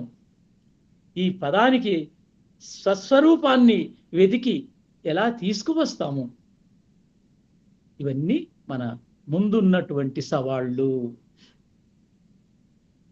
మన ముందున్నటువంటి మనం చేయవలసినటువంటి ప్రణాళికలు. వీటి గురించి మనము ఆలోచించాలి. కళలు, సంగీత వాద్యాలు ఇవన్నీ మనము గుర్తించాలి. వస్తు సంస్కృతిని మనము గౌరవించకుండా, చూడకుండా, తెలుసుకోకుండా తెలుగు భాష నిలబడదు. ఒక పదాన్ని మనం అర్థం చేసుకోవడానికి డిక్షనరీ కాదు, కృత్రిమంగా తయారు చేస్తే వచ్చేది కాదు, అది నిలబడదు, వ్యవహారంలోకి రాదు. ఎప్పుడు వస్తుందయా, ఎలా వస్తుందయా అంటే దాన్ని చూసినప్పుడు, దానిని ఉపయోగించినప్పుడు, ఆ పదాన్ని ఉపయోగించే సమాజంలోకి మనం పోయినప్పుడు ఆ పదాలు మన సమూహంలోకి వస్తాయి. ఇచ్చిపుచ్చుకోవడం అంటాం. నువ్వు అక్కడికి పోకుండా ఆ పదాన్ని ఇక్కడికి తీసుకురాలేవు. అది వేరే రూపంగా పదంగా వస్తుంది. కానీ పదము జీవద్భాషగా రావాలి.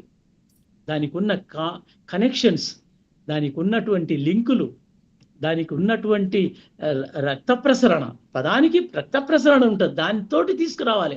చెట్టుని వేర్లు లేకుండా చెట్టుని తీసుకొచ్చి ఎన్నో రకాలైనటువంటి ఎరువులు వేస్తే పెరుగుతుందా? తెలుగు పదం కూడా అంతే.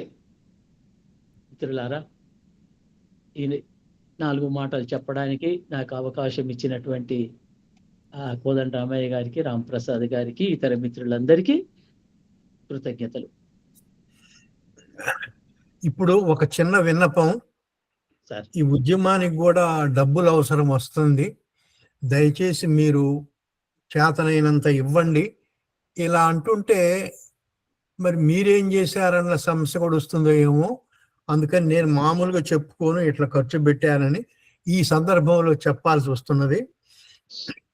ఒక పెద్ద ఉద్యమకారుడు ఉన్నాడు తెలుగులో, అసలు చాలా గొప్పవాడు. ఆయన గట్టి అవసరం అయితే 9 లక్షలు ఖర్చు పెట్టాను. తరువాత కొంతమంది ఏం చెప్పారంటే, ఉట్టిగా మనం ఇక్కడ మాట్లాడుకోవటం కాదు, ప్రతి మండలానికి దారి పొడుగుతా పోయి అందరికీ చెప్పాల్సిందే ఇదని. అందుకని ఒక వ్యాను, ఒక కారు, 7-8 మంది మనుషులు, వ్యాన్ చుట్టూరు తడికల మీద మన బొమ్మలు, అవన్నీ పెట్టి దాదాపు ప్రతి మండలం తెలంగాణలో తిరిగాం. 9 లక్షలు ఖర్చు అయింది. తరువాత గోడల మీద కూడా రాయించాం మన నినాదాలు, మన విషయాలు. అవి 1.5 లక్షన్నర అయినాయి, 10 లక్షల పైన ఖర్చు అయింది. ఇది కాకుండా ఏదన్నా సమావేశం ఉన్నది అనుకుంటే, తెలుగు కోసం అనుకుంటే, నేను టెక్సాస్ పోయాను. DC వాషింగ్టన్ పోయాను, డెట్రాయిట్ 3 సార్లు పోయాను, తిరుపతి, బొంబాయి నుంచి పోయేవాడిని, వైజాగ్ పోయేవాడిని. తర్వాత కొంతమంది ఇప్పుడు ఈ గూగుల్ మీట్ ఉంది కదా, దీనికి ప్రతి నెల $10 కడతాను. అంటే ప్రతి మీట్కి నేను ఈ మీట్కి $500 ఖర్చు పెట్టినట్టు గూగుల్ డాక్యుమెంట్కి. దానివల్ల వచ్చే లాభాలు ఏమిటన్నది అది వేరే విషయం, అది చెప్తాను. అట్లనే మన సైట్ ఉంది తెలుగుకూటమి.org అని, దానికి కూడా ఒక మీట్ అయిందంటే ఇప్పుడు $600-700 దానికి ఖర్చు పెట్టినట్టు. ఏడాదికి 15,000-16,000 మధ్యలో అవుతుంది ఆ సైట్ మెయింటెనెన్స్కి. అది నేనే కడుతున్నాను. సరే, ఇప్పుడు ఎవరన్నా మీరు చేసేది లోక విదితము, చాలా సంతోషం. అయితే ఇప్పుడు తిరుమలరావు గారు చెప్పిన పుస్తకాలు ఉన్నాయి, అవి లేకపోతే ఇంకా వేరే పుస్తకాలు కూడా ఉన్నాయి. ఎల్లలు లేని తెలుగు అని సవ్యం రాసింది. వీటిని మనవాళ్ళు అనుకున్న వాళ్ళకి నేను ప్రింట్ అయిన దగ్గర నుంచి నేరుగా పుస్తకాలు పంపిస్తుంటాను. కొంతమంది మేము తెలుగు కోసం పనిచేస్తున్నాం, సాయం చేయండి అని అంటారు. అటువంటి వాళ్ళకి ఉదాహరణ మధు అనే పిల్లవాడికి $15,000 ఇచ్చాను, నువ్వు తెలుగు కోసం పనిచేయమని చెప్పాను. అటువంటి వాళ్ళకి కూడా చూస్తుంటాను. తరువాత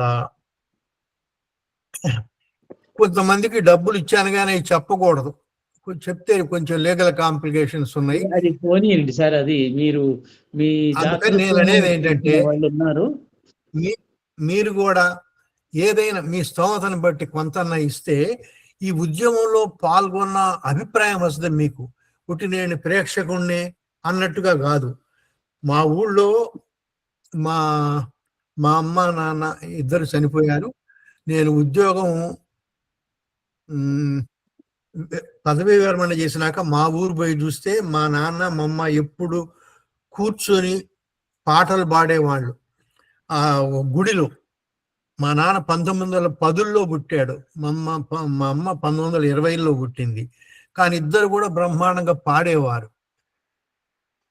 ఆ రామాలయం కూల్తే మొత్తం రామాలయం చుట్టూ ప్రహరీ, కరెంటు మోటారు, రంగులు, దాన్ని ఊడ్చే వాళ్ళకి డబ్బులు అన్ని నేనే పంపిస్తుంటాను.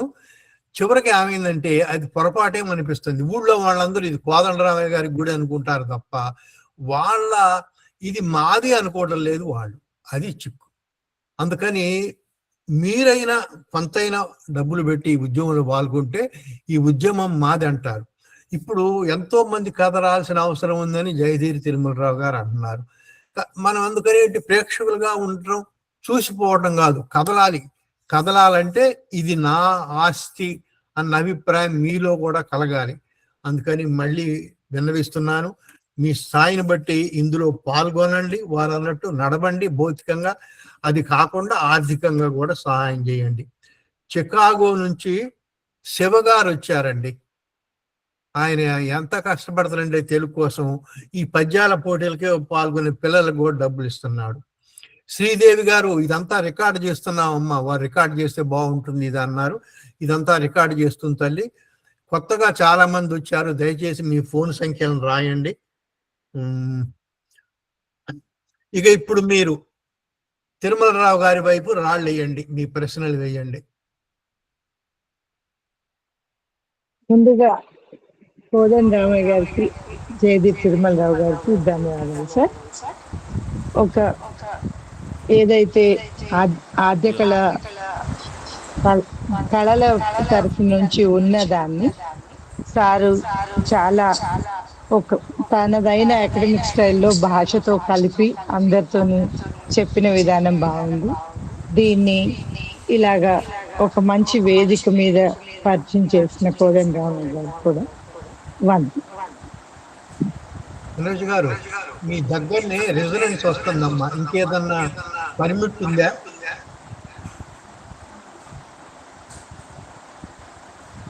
సరే, మోగబోయారమ్మా.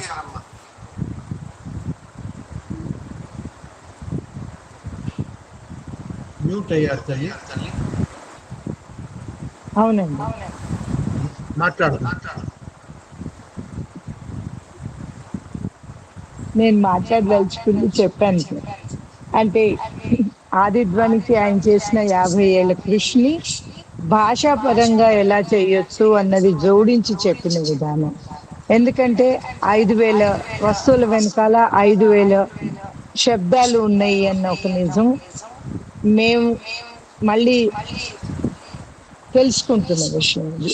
అది అలాగా భాష కూడా జోడించుకుని చూడడం అన్నది ఇది మీకు మనందరం చూసిన వాళ్ళని అవి ఎట్లాగా ఆ పని పూర్తిగా ఏకీకృతంగా చూసినప్పుడు ఆద్యకళ పని, ఆదిధ్వని పని అది కేవలం తెలుగు సమాజాలకే కాకుండా భారతీయ కళలకి, భారతీయ సంస్కృతికి ఎట్లా అర్థం పడుతుందో, ఇక్కడున్న ఆదివాసీలని ఎట్లాగా ప్రపంచవ్యాప్తంగా ఎత్తి చూపుతుందో వారి లెక్చర్లో ఇప్పుడు విన్నాం మనం. అది నిజంగా మీ వేదిక మీద నుండి వివిధ రంగాల నుంచి ఉన్న వ్యక్తులు విన్నారు కాబట్టి కోదండరామయ్య గారికి కూడా ఇక్కడ ధన్యవాదాలు చెప్తారు. నమస్కారం. నమస్కారం అమ్మా. బద్రి కూర్మారావు గారని ఉత్తరాంధ్ర కళాకారుడు. అయ్యో, ఆయన జానపద సాహిత్యం కళలు బాగా సేకరించారు, నాకు ఆత్మీయులు. వారు మాట్లాడతామంటున్నారు, మాట్లాడండి. అయ్యా నమస్కారములు. చాలా సంతోషమైనటువంటి దినం ఈరోజు. కోదండరామయ్య గారు ఇలాంటి వ్యక్తులను ఎంతో మందిని పరిచయం చేస్తే ఈరోజు మాకు అభిమాన ధన్యులైనటువంటి జయదీర్ తిరుమలరావు గారికి పరిచయం చేయడం నాకు తెల్లవారును చాలా సంతోషంగా ఉన్నాను. నేను 2005లో ఉత్తరాంధ్ర జానపద కళలు అనే పుస్తకం రాసినప్పుడు ఆ పుస్తకం ఎక్కడ చూశారో ఆ రోజు నుండి ఈ రోజు వరకు ఇంచుమించు 20 సంవత్సరాలుగా కాంటాక్ట్ లో ఉన్నాం. అదేవిధంగా మీరు కోదండరామయ్య గారు చెప్పినట్టు నేను కూడా వాళ్ళ ఇంటికి వెళ్ళాను, చాలా ఆతిథ్యం ఇచ్చారు. ఆ తర్వాత అనేక సెమినార్లకు నన్ను ఆహ్వానించారు. మరి నా పుస్తకాలకు కూడా బాగా కొనిపించేటట్లు దాన్ని ప్రోత్సహించారు. మరి 2013లో నేను విజయనగరంలో జానపద గ్రంథాలయం పెట్టి జయదీర్ తిరుమలరావు గారి చేత నేను ఆవిష్కరింపజేశాను. అంతేకాకుండా జయదీర్ తిరుమలరావు గారు మేము మా ఉత్తరాంధ్రలో ఆయనకు అభిమానం ఎక్కువ. ఈ సంచార జాతులు వీళ్ళు ఎక్కడ ఉంటారో వాళ్ళు గురించి అంతరించిపోతున్నటువంటి ఈ కాళ్ళుగుంట వారి గురించి తిరిగాము ఇప్పుడు 10 సంవత్సరాల క్రితమే. కానీ వాళ్ళు పూర్తిగా క్రైస్తవ మతంలో చేరిపోవడం అన్నిటువంటిది చేస్తే నాకు చాలా చెప్పారు, నీవు ఎలాగైనా సరే ఇంకా ఈ ఉత్తరాంధ్రలో ఉన్నటువంటి సంచార కులాల గురించి సమాచారం సేకరించమని. ఆంధ్రజ్యోతిలో ఆయన రాసినటువంటి వ్యాసాలు చాలా ప్రేరేపితమయ్యేవి.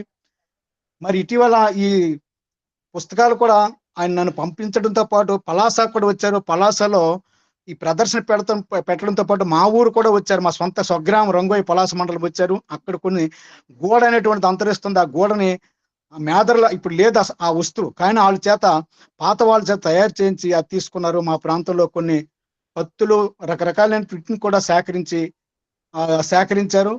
అదేవిధంగా నాకు అతను ఇచ్చినటువంటి పుస్తకం ఇది, అనేక పుస్తకాలు ఇచ్చారు. ఈ పుస్తకం మూలధ్వని పుస్తకం ఇస్తూ నాకేం చెప్పారంటే, నీవు కూడా మీ ఉత్తరాంధ్రలో ఉన్నటువంటి వాయిద్యాలని సేకరించి ఇటువంటి పుస్తకం తేవాలని నన్ను ఆశీర్వదించారు. ఇలా చెప్పకపోతే నేను జయదీర్ తిరుమల గారికి ఎంతో రుణపడుతూ ఆయన మార్గదర్శనంలో కొంత నడవడానికి ప్రయత్నం చేస్తాను. అంత పని చేయలేకపోయినా ఆయన నాకు అప్పచెప్పినటువంటి పని ఇంకా 10% కూడా నేను చేయలేకపోయాను. మరి చాలా చాలా సంతోషం. ఆయన సేవ ధన్యవాదాలు తెలియజేస్తున్నాను. సంతోషం అండి. ఇంకెవరైనా మాట్లాడతారా? కొత్తగా వచ్చిన వారు ఫోన్ సంఖ్యలు రాయండి. చికాగో శివ గారు మాట్లాడతారా? నమస్కారం అండి. నేను మాట్లాడేది ఎక్కడో దూరంగా ఉన్నాను. ఏదో అభిమానం కొద్దీ ఇట్లా జాయిన్ అవటం, కానీ నేను అక్కడికి వచ్చి సేవ చేసే అవకాశం నాకు లేదండి. అది ఈ శివాలయంలో నేను ఆయన ఒకే కళాశాలలో చదువుకున్నాము. కొద్దిపాటి పరిచయంతోనే మన కార్యక్రమానికి దన్నుగా నిలబడ్డారు. వాటికి ప్రత్యేకంగా నా హృదయపూర్వక అభినందనలు. అయ్యా, ఉద్యమంలో ఎవరైనా ఎక్కడున్నా పాల్గొవచ్చు. 10 ఏళ్ల అమ్మాయి నుంచి 90 ఏళ్ల మనిషి దాకా కూడా పాల్గొవచ్చు. మీరు అక్కడి నుంచి వారానికి ఒకసారి ఈ ముఖ్యమంత్రికో విద్యాశాఖ మంత్రికో మెయిల్ పంపండి. ఇప్పుడు కొన్ని లక్షల మంది ఉన్నారండి అమెరికాలో తెలుగు వాళ్ళందరూ ఒక విషయం మీద మీరు ఆ 1-2 లక్షల మంది మెయిల్ పంపండి, ముఖ్యమంత్రి గడగడలాడతాడు. లేకపోతే అక్కడ నుంచి ఇప్పుడు ఉదాహరణకి తిరుమలరావు గారు ఎంత సామాను సేకరించారంటే వాటిని చూస్తే మన కళ్ళెమ్మని నీరు గారుద్దండి. ఇది ఏమైతే ఇవన్నీ మురిగిపోతాయా కొట్టకపోతాయా వానలు అన్నట్టుగా. దాన్ని ఒక తోట పెట్టాలి అని అంటే 1 ఎకరం చోటు ప్రభుత్వం దగ్గర తీసుకొని ఇక్కడ కానీ అమరావతిలో కానీ తీసుకొని తానా లాంటి వాళ్ళు లేకపోతే ఇంకా ఆటా లాంటి వాళ్ళు అక్కడ 2 కోట్లు పెట్టి మంచి భవనం కట్టి వీటిని అక్కడ పెడితే ఇంత సంపద బతుకుతుంది కానీ లేకపోతే పోయేటట్టుంది. అందుకని ఎక్కడున్నోళ్ళైనా పని చేయొచ్చండి. ఇప్పుడు 10 ఏళ్ల అమ్మాయి కూడా పని చేయొచ్చు. తల్లితో కొట్టు దగ్గరే పోతుంది.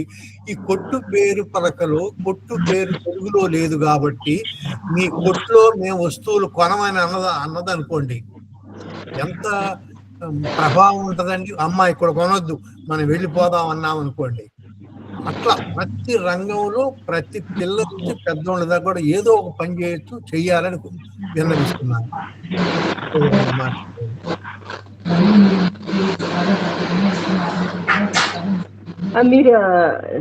మీరు మాట్లాడింది చాలా బాగుందండి. నాకు మంచిగా అనిపించింది, చాలా స్ఫూర్తిదాయకంగా మాట్లాడినరు.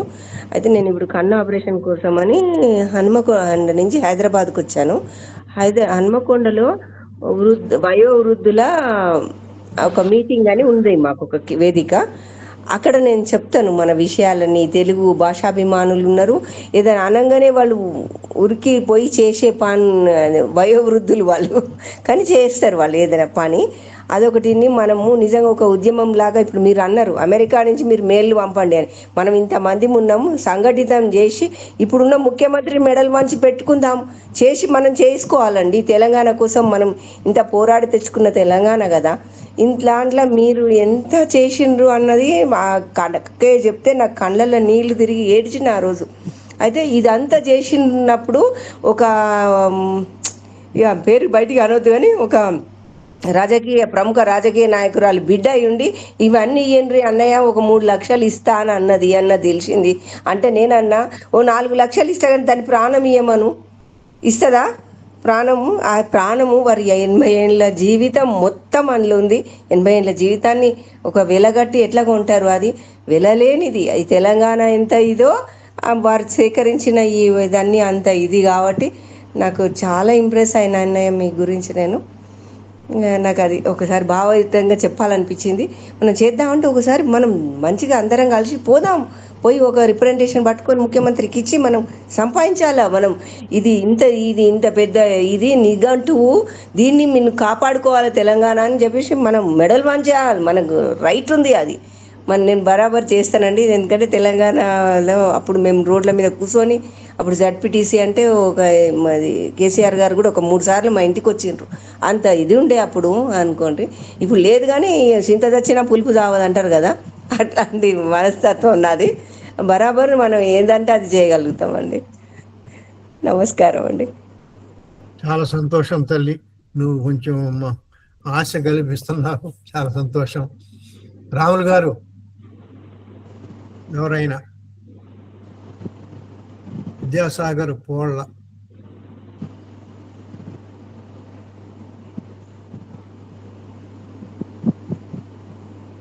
ఒక్క నిమిషం. సుధారాణి గారు మీరు వక్తకి ధన్యవాదాలు చెప్పండి అమ్మా, తర్వాత ప్రశ్నలు ఉంటాయి.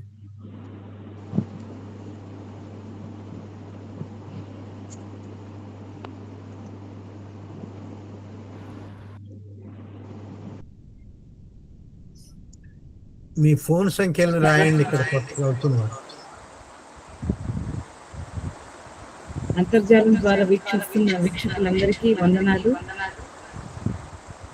తెలుగును బతికించుకోవాలంటే తెలుగులోనే పరీక్ష పెట్టాలని, ప్రతి బడి కళాశాలలో తెలుగును ఒక తప్పనిసరి విషయంగా నేర్పాలని, ఇతర రాష్ట్రాల్లో, దేశాల్లో ఉన్న తెలుగు వారికి తెలుగు చదివే వీలు మనం కలిగించాలని.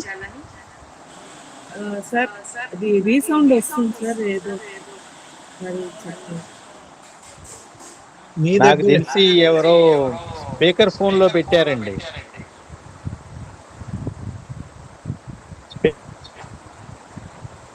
ఇప్పుడు పోయిందట్టు చూడమ్మా.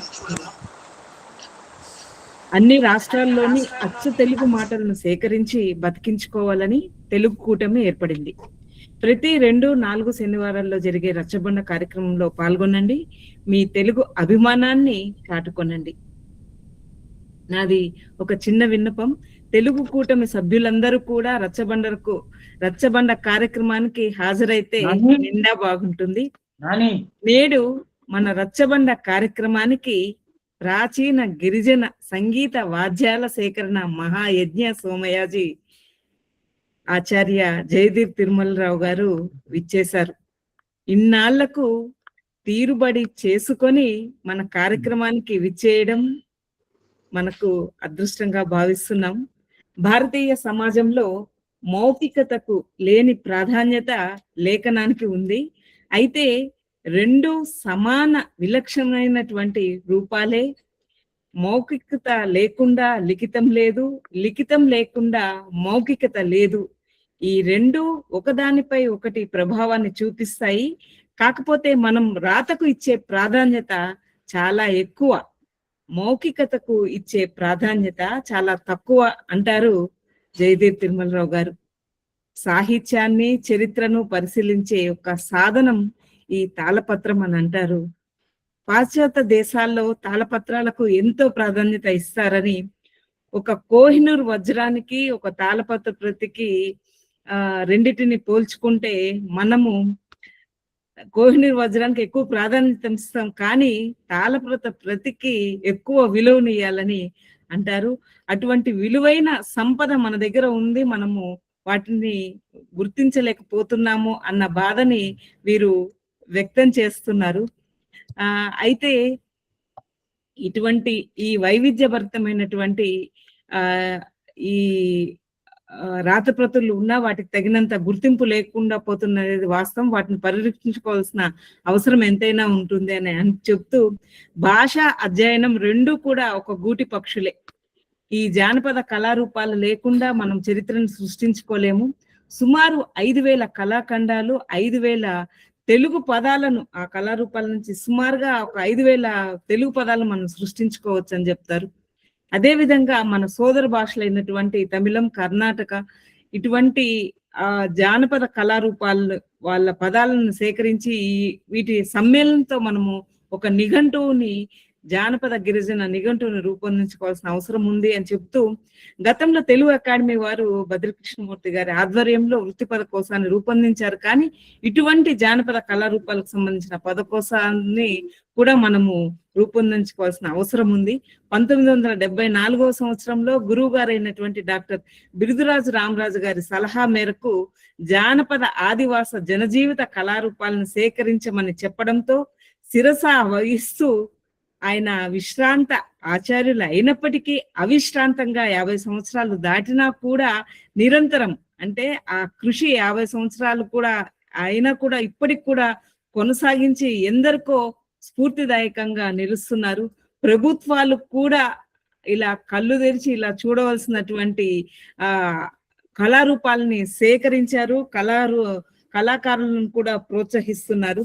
వీరు చెప్తున్నటువంటి విషయాల్ని మనము చాలా వరకు ఒక 3 వంతులు మనము సేకరించలేకుండా అవి నిష్ప్రయోజనంగా అయిపోతున్నాయి. చాలా మంది కళాకారులు కూడా కనుమరుగైపోతున్నారు. వారి సంతతి కూడా దానిపై అంత శ్రద్ధాశక్తుల్ని పాటించడం లేదు. మనం అందరము కూడా తెలుగు భాష అంటే కేవలం పదాలకు సంబంధించిందే కాదు, కళారూపాల సేకరణలో కూడా మనము ముందంజలో ఉండాలని తెలియజేస్తున్నారు. అదేవిధంగా చిత్రకళ గురించి, లోహకళ గురించి చాలా విషయాల్ని మనకు తెలియజేశారు.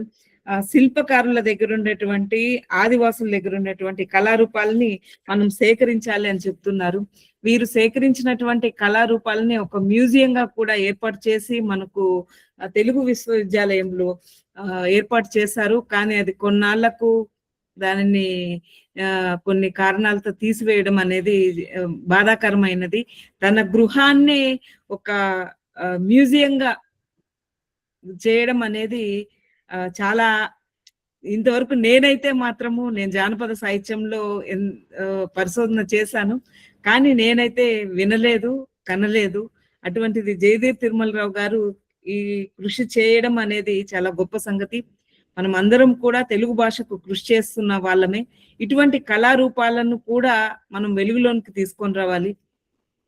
వీటికి మన శాయశక్తుల ప్రయత్నం చేస్తామని తెలియజేస్తూ, ఇందాక సార్ చెప్పారు మనం ఆ కళారూపాలని సేకరించాలి అని.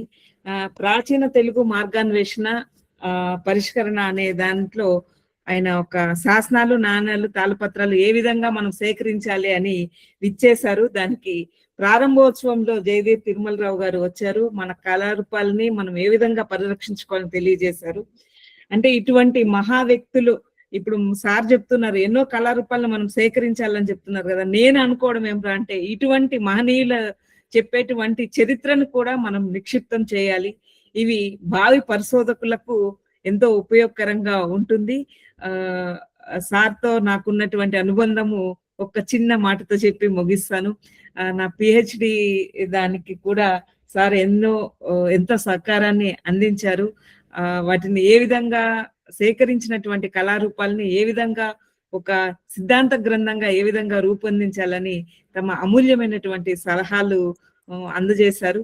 వారికి ధన్యవాదాలు తెలియజేస్తూ, ఈ సభాముఖంగా వారిని కలుసుకోవడం, మా రచ్చబండ కార్యక్రమానికి విచ్చేసి తమ అమూల్యమైనటువంటి సమయాన్ని వెచ్చించి మాకు ఎన్నో విషయాలను తెలియజేశారు సార్. ధన్యవాదాలు. మీ సహాయ సహకారాలతో జానపద సాహిత్యానికి, ఈ ఆదివాసీ దీనికి కూడా మా వంతు కృషిని మేము చేస్తామని సభాముఖంగా తెలియజేస్తున్నాం. ధన్యవాదాలు. థ్యాంక్స్ అండి సుధారాణి గారు. ఇంకెవరైనా మాట్లాడతారా?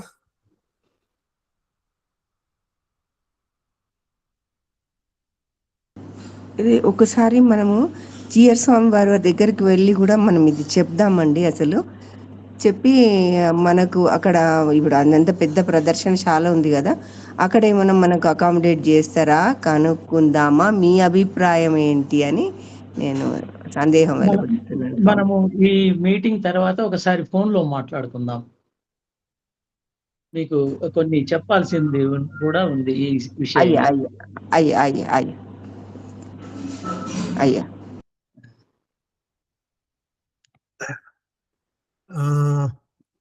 సాయి జ్యోతి గారు, ఉడుము ఝాన్సీ వచ్చిందండి, చాలా జాగ్రత్త, ఉరుములాగా వస్తుంది అమ్మా. ఏమైనా అడుగుతావా? నమస్కారాలు. ఈ అమ్మాయి ట్రిపుల్ ఐటీలో న్యూస్ బీడ్లో పనిచేస్తుందండి, తెలుగు అంటే వీరాభిమాని. ఏమైనా ప్రశ్నలు అమ్మా? తిరుమలరావు గారిని ఇబ్బంది పెట్టే మనిషే కనబడతలే అసలు నాకు. అయ్యా తిరుమలరావు గారు నమస్కారాలు. మిమ్మల్ని ఎప్పుడు మేము పరిశోధన క్రమంలో ఉన్నప్పుడు 2-3 సాహిత్య సభల్లో చూశాను. చాలా సంవత్సరాల తర్వాత మీతో మాట్లాడడము, మీ ప్రసంగం వినడం మాలో ఒక నూతన ఉత్తేజాన్ని కలిగించింది. ఇలాగా ప్రతి 2వ శనివారం 4వ శనివారం వచ్చే వక్తల ద్వారా మేము ఎన్నో విషయాలు నేర్చుకుంటున్నాము. చాలా సంతోషం అయ్యా మిమ్మల్ని ఈ విధంగా చూడడం. మీరు మాకు చాలా ఒక ప్రేరణ కలిగించారు. మరలా ఒకసారి జానపద సాహిత్యం గురించి నిజంగా మీరు చేసిన కృషి ఇంకా అది కొన్ని తరాలకి సరిపడా చేశారు. దాన్ని మేము కొనసాగించడానికి మా వంతుగా చిరు ప్రయత్నాలు చేస్తున్నాము. చాలా సంతోషం అయ్యా మిమ్మల్ని కలవడం. ధన్యవాదాలు. అరే ఎవరిని మాట్లాడించినా తిరుమలరావు గారు మాకు తెలుసని అంటున్నారు ఏంటి కదా? ఎవరికైనా తిరుమలరావు గారు తెలుసా? అసలు తెలియని వాళ్ళు ఎవరిని పట్టుకుంటా ఆగండి, ఎవరు దొరకటం లేదు అసలు. అయ్యో అదంతా ఏం లేదు సార్, ఏదో శిరీష పరమకుషన్. అమ్మా మీరు చెప్పండి, తిరుమలరావు గారు మాకు తెలియదని.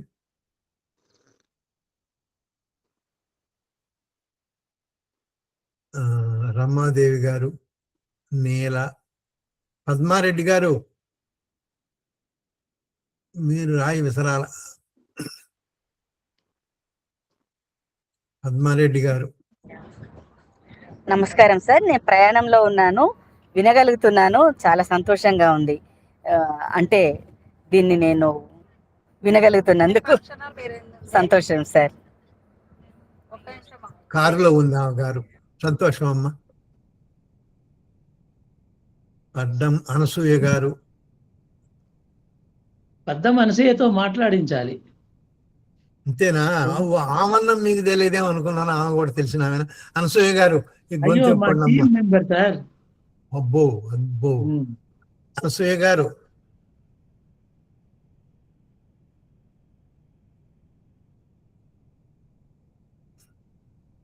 మనోజ్ గారు మహబూబ్ నగర్ లో ఉంటున్నారా? వారు వచ్చేసినారు, ఇప్పుడు అక్కడి నుంచి వచ్చారా? వావిలాల మంజుల గారు.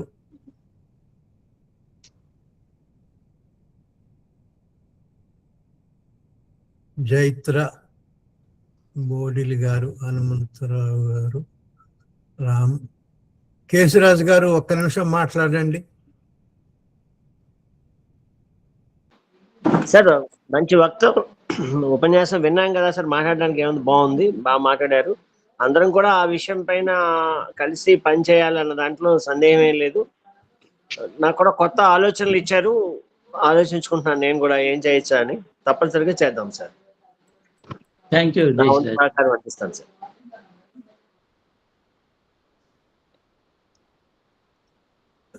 రామ్ ప్రసాద్ గారు ఈ కార్యక్రమాన్ని ముగిద్దాం. అలాగే సార్. నాకేమైనా చెప్పండి సార్, మీరు ఏమన్నా మంచి ఆలోచన ఉంటే చెప్తే నా వంతు నేను ఏం చేయగలనా ఈ జాతీయ తెలుగు సారస్వత పరిషత్ నుంచి, లేక మిగతా వర్గాలని కలుపుకుని నేను ఏం చేయొచ్చో మీరు నాకేమన్నా దిశ నిర్దేశం చేస్తే ఆ విధంగా చేద్దామండి.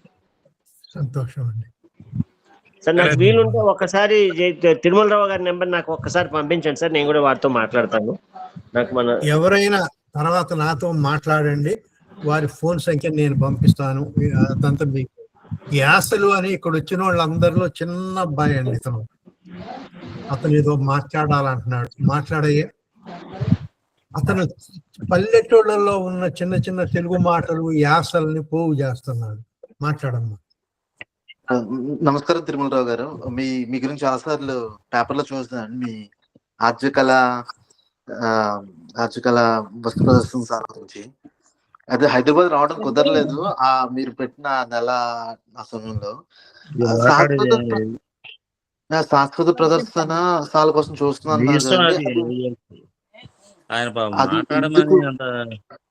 అది ఎందుకు కుదరలేదండి? అది అంటే కుదిరే ఉందండి ఇంకా, లేకపోతే ప్రభుత్వం సహకారం సరిగ్గా లేదా? దాని గురించి కనుక్కున్నాను.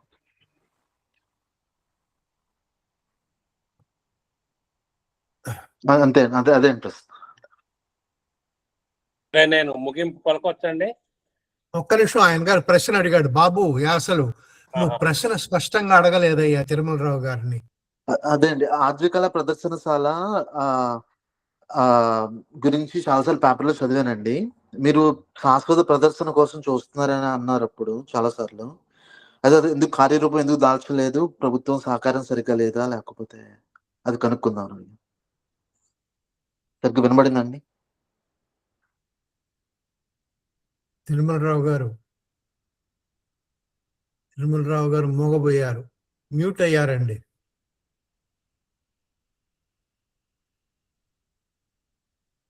సరే, తిరుమలరావు గారి ఫోన్ సంఖ్య ఇస్తానమ్మా. యాసలు ధన్యవాదాలు కోదండరామ గారు. వారితో నేరుగా మాట్లాడదు కానీ ఇంకా వేరే వాళ్ళు కూడా అడుగుతున్నారు వారి ఫోన్ సంఖ్యను. అదేంటి 2 బొమ్మలు కనపడుతున్నాయి తిరుమలరావు గారి? అయ్యా తిరుమలరావు గారు, మీరు మోగబోయారు, మ్యూట్ అయ్యారు. లేదు, ఇప్పుడు వచ్చింది సార్. అదేదో చెయ్యి తాకింది. Okay sir. మా వాళ్ళు ఓకే అంటే ఒప్పుకోరు. సరే అంతే, అలాగా, మంచిది, అట్లనే అన్నారు. సరే, రాంప్రసాద్ గారు. సార్, యాసలు అనే అతను ఒక ప్రశ్న వేశారు ఇందాక మీరు ఇదేనప్పుడు. ఈ ప్రదర్శనశాలని ప్రభుత్వ సహకారము లోపించిందా, ఇది ఎందుకు కొనసాగించలేకపోతున్నాము అని వారి ప్రశ్న అన్నమాట. చెప్పాలా? చెప్పండి సార్. కడుపు చించుకుంటే కాళ్ళ మీద పడుతుంది అన్నట్టుంది పరిస్థితి. అది మన దగ్గర ఈ 40-50 ఏళ్ల నుండి కొత్త మ్యూజియం ఏది ఏర్పాటు కాలేదు. 1-2 డిపార్ట్మెంటల్గా వచ్చినాయి తప్ప పబ్లిక్ మ్యూజియంస్ రాలేదు. ఇటు స్టేట్ గవర్నమెంట్ ఒప్పుకోవాలి, అటు సెంట్రల్ గవర్నమెంట్ ఒప్పుకోవాలి. స్టేట్ గవర్నమెంట్ యాక్సెప్ట్ చేయాలి, సెంట్రల్ గవర్నమెంట్ నేషనల్ లెవెల్లో ఆర్థిక సహకారం ప్రాజెక్టుకి సహకరించాలి. కాబట్టి మనము ఒక డిపిఆర్ తయారు చేయడానికి, మనకు 6 మ్యూజియంలు కదా, ఒక్క డిపిఆర్ తయారు చేయడానికి 14 లక్షలు అవుతుంది. అది ఢిల్లీ కంపెనీ చేయాలి, రెప్యూటెడ్ కంపెనీ చేయాలి. అవి అటు ఆంధ్రప్రదేశ్లో కానీ ఇటు తెలంగాణలో కానీ అట్లాంటి కంపెనీస్ లేవు. వాటిని వెతుక్కొని మనం తయారు చేయించి దాంట్లో 30 ఏళ్ళు మనకు ల్యాండ్ రిలీజ్ డాక్యుమెంట్ కూడా పెట్టాలి. మరి బయట వాళ్ళు ఎవరు ఇస్తారు? గవర్నమెంటే ఇవ్వాలి మ్యూజియంకి. Museum land ఇవ్వలేకపోతున్నది. ఇకపోతే మన దగ్గర ఏమైందంటే ఒక్క మ్యూజియం 2 మ్యూజియంలు అంటే ఎవరినైనా క్లౌడ్ ఫండింగో మిత్రులను అడిగి వాళ్ళ ప్రాధాన్యత కూడా అందులో పెట్టి మనము చేసేవాళ్ళం. 6 మ్యూజియంలు అయిపోయేసరికి అది చాలా పెద్దదైపోయింది. చివరికి వచ్చేసి కొన్ని బాధాకరమైన విషయాలు ఏంటంటే రిసార్ట్స్ వాళ్ళు వచ్చారు వాళ్ళ బిజినెస్ పెంచుకోవడానికి.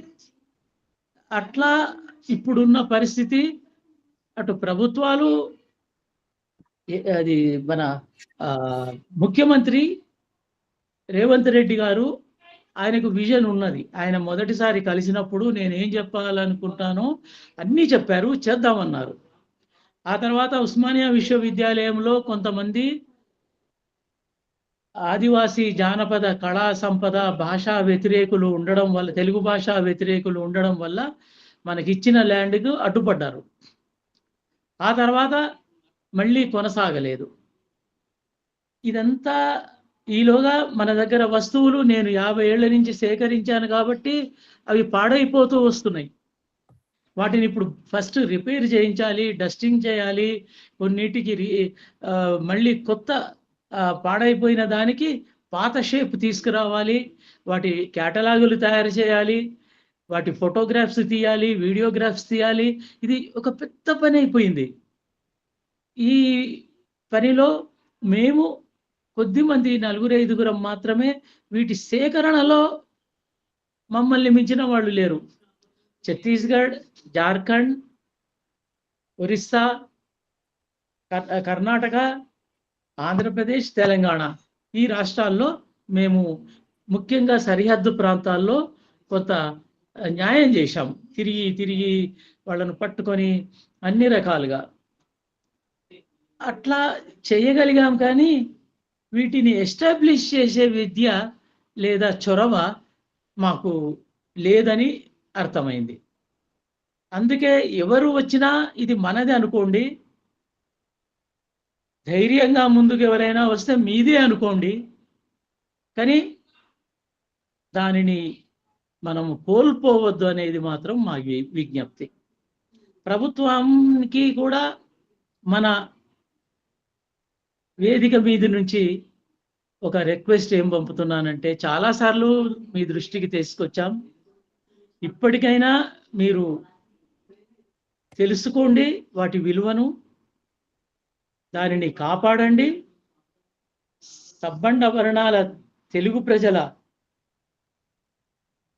సృజనాత్మక, కళాత్మక, సాంస్కృతిక సంపదను పరిరక్షించడానికి ముందుకు రండి. ఎవరు వచ్చినప్పటికి కూడా వాళ్ళని ప్రజలు మరిచిపోరని అంతవరకు మేము హామీ ఇస్తున్నాం. అది అందరి సొత్తు. మేము సేకరించాం తప్ప అది మాది కాదు, మనందరిది కూడా. ఒక చారిత్రక అవసరంలో, సందర్భంలో ఎవరు ముందుకు వస్తే వాళ్ళు దానికి సహకరించిన వారుగా, చిరస్మరణీయులుగా ఉంటారని కూడా నేను తెలియజేస్తున్నాను. రామ్ ప్రసాద్ గారు ఇక ముగించండి సార్. సార్ నేను సార్ చిన్న సబ్మిషన్ సార్. నాకు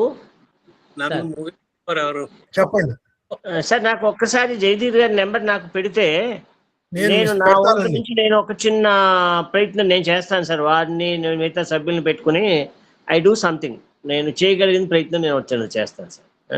ఇందులో చాలా మంది జయధీర్ గారి ఫోన్ సంఖ్యను అడిగారు. ఈ కార్యక్రమం అయినాక నాకు ఫోన్ చేయండి, ఇస్తాను. జయదీర్ గారు నాకు టచ్ లో నా ప్రయత్నం నేను చేస్తాను సార్. నేను హామీ అయితే ఇవ్వను, కానీ ఏది కూడా నాకు చెప్పడం కంటే చేయడం ఇష్టం. చేశాక మాట్లాడదాం సార్ దాని గురించి.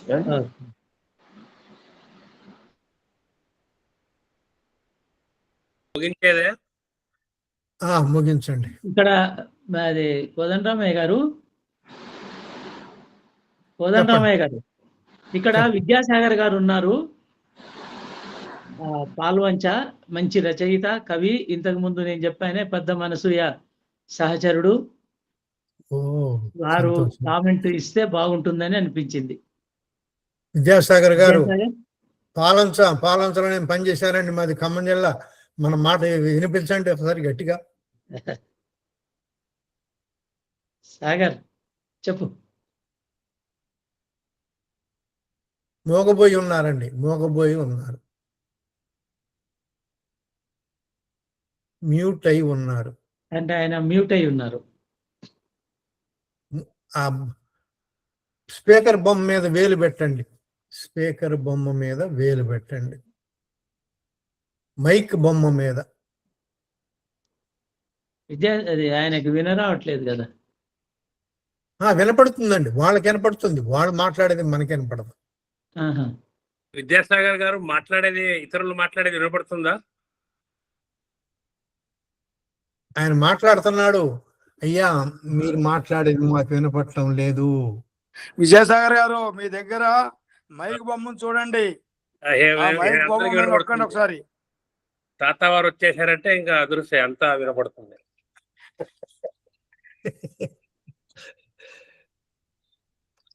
ఆయన గారి ఫోన్ సంఖ్య ఉందండి, మీకు ఫోన్ చేసి చెప్పాలా? ఓకే, కాదు, మీరు ఆన్ ది హోల్ అన్ని మైక్లు ఆన్ చేయండి, అయితే ఆయనది కూడా ఆన్ అవుతుంది ఆటోమేటిక్ గా. కాదు, అట్లా కాదు, మనం దొరకలేదు. అది కింద ఉంటది, ఆ మైక్ అనేది కింద ఉంటది. ఆయనకు అయితలేదు. నేను చేయదాన్ని చూస్తున్నా కానీ అయితలేదు వారిది. ఓకే, పోనీలేండి, ముగింపు పలకదాం. విద్యాసాగర్ది మనం ప్రయత్నిద్దాం. కావట్లేదే. ఒకసారి పని చేయండి శ్రీ విద్యాసాగర్ గారు, ఒకసారి బయటికి పోయి రాండి, బయటికి పోయి రండి. పోనీలేండి. సరే గాని కోదండరామయ్య గారు, తిరుమలరావు గారి మీద వారు ఇచ్చిన బొమ్మలతో మేము కూర్చున్న వీడియో 1 నిమిషం 10 సెకండ్లే, అది ప్రదర్శిస్తారా? ఆఫ్ చేసి ఆన్ చేయండి. తిరుమలరావు గారి మీద మీ ఆధ్వర్యంలో మేము చేసిన ఒక వీడియో ఉంది. పొరపాటే. నేను దానికి నెల్లూరు, కర్నూలు, అత్తాపూర్, హైదరాబాదు అందరు కలిసి దాన్ని తీర్చిదిద్దారు. వరుసగా 3 రోజులు నేను పీక్కు తిన్నాను ఆయన్ని. అది బాగుందా, ఇది కరెక్ట్, ఈ వరుస లేదే, అలాగా. ఆయన చాలా ఓపిక, ఎంత ఓపిక అంటే అసలు నేను ఆశ్చర్యపోయాను. మాకన్నా ఎక్కువ ఓపిక స్పష్టంగా చెప్పారు. ఆయన చెప్పిన వెంటనే అర్థమైపోయేవి. ఆయనకు చెప్పగానే వరుసలో పెట్టండి అనగానే ఆయనే వరుసలో చేసి ఇచ్చారు. ఇంత చక్కటి వీడియో ప్రదర్శిస్తే బాగుంటుంది అని కోదండరామయ్య గారు కోరుకుంటున్నాను. రాంప్రసాద్ గారు, ఈ తిరుమలరావు గారిది ఏవి ఏదైతే మీరు తయారు చేశారో వారికి పెట్టారా సార్ మీరు? తిరుమలరావు గారికి పెట్టారా? పెట్టి వారి చేత పువ్వు గుర్తు వేయించి బాగుంది. అయితే అదే ఆ ఏవి వారి దగ్గర ఉంటే గనక మాకు ఉపయోగపడుతుందని. ఓకే అలాగే వారి మీద ఓకే. మేము పేలిన అవాకు చవాకులన్నీ కూడా ముందు మాట పేరుతో రాశాను, అది కూడా వారికి చూపించి వారి అనుమతి పొంది ముందుకెళ్ళాము అనమాట. మంచిదండి. అది ఏవి లాగా మేము ఎప్పుడైనా అది ఉపయోగించుకోవడానికి. నేను ఫేస్బుక్ లో పెట్టాను, చాలా మంది చూశారు. థ్యాంక్స్ అండి. రాంప్రసాద్ గారు, మీ దగ్గర ఒకవేళ వీడియో ఉంటే మీరే స్క్రీన్ షేర్ చేయండి. అంత లేదమ్మా, మనం ఈ విషయాల్లో మనము హైదరాబాద్ భాషలో పరభాషలో అంగూట అస్సలు రాదు.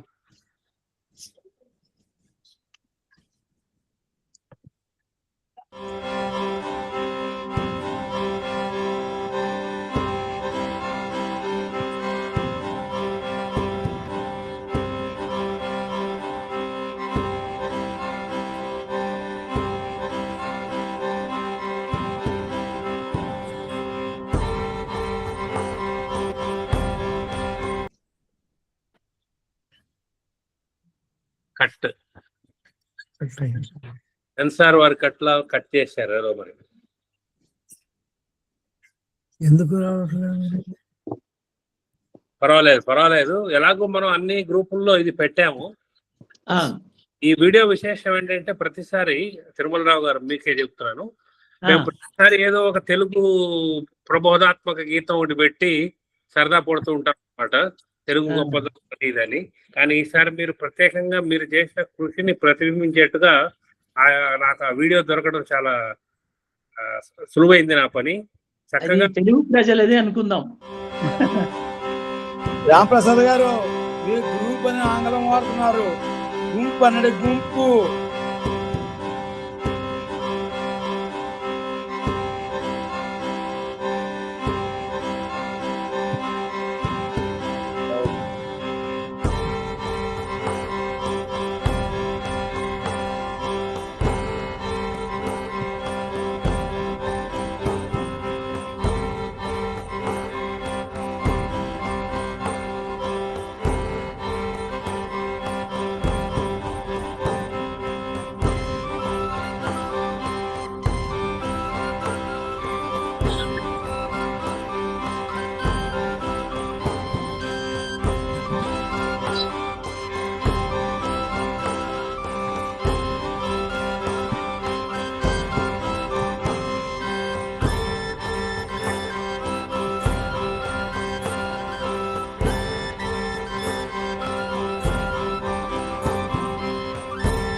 ఆ విధంగా పలు జానపద సంగీత వాద్యాల నేపథ్య సంగీతంతో ఈ వీడియో బొమ్మల కూర్పు చేయడం జరిగింది. దీనికి ప్రత్యేకంగా 2-3 సార్లు మార్పులు చేర్పులు చేస్తే విసుక్కోకుండా నెల్లూరుకు చెందిన మారం శశికళారెడ్డి అమ్మగారు వారు బాగా చేసి పెట్టారు. చాలా సంతోషం అండి. కొత్త స్ఫూర్తిదాయకంగా ఉంది మీరు చెప్పిన విషయాలు. ఈ విషయ సేకరణ, ఈ బొమ్మల సేకరణ, ఈ వాద్యాల సేకరణ, ఈ లోహాల సేకరణకి తెలుగుకి ఏమి సంబంధం అనే విషయం మీద అందరికీ ఇప్పుడు స్పష్టత వచ్చింది. ఎందుకు ఈ పని చేస్తే మన భాష, మనుగడ, మన సమాజం, మన జాతి నిలబడతాయని చాలా చక్కగా. విశేషం ఏంటంటే, ఎక్కడ తడబాటు లేకుండా మీరు US లో మాకన్నా కూడా మెరుగ్గా చాలా చక్కగా చెప్పారు. మీరు ఇంత చక్కగా విన్నందుకు మా అందరికి ఎంతో ఆనందంగా ఉంది. సో ఈనాడు మీరు ఈ కార్యక్రమంలో పాల్గొని మా రచ్చబండకి తెచ్చిన కొత్త వెలుగును మా రచ్చబండ తెలుగు కూటమి, మన తెలుగు కూటమి తరఫున మీకు నా హృదయపూర్వక అభినందనలు తెలియజేసుకుంటూ ఇంతటితో ఈ కూటమి సభ ముగిస్తున్నాను. అందరికీ వందనాలు. రాంప్రసాద్ గారు సంతోషంగా ఉంది అన్నారు.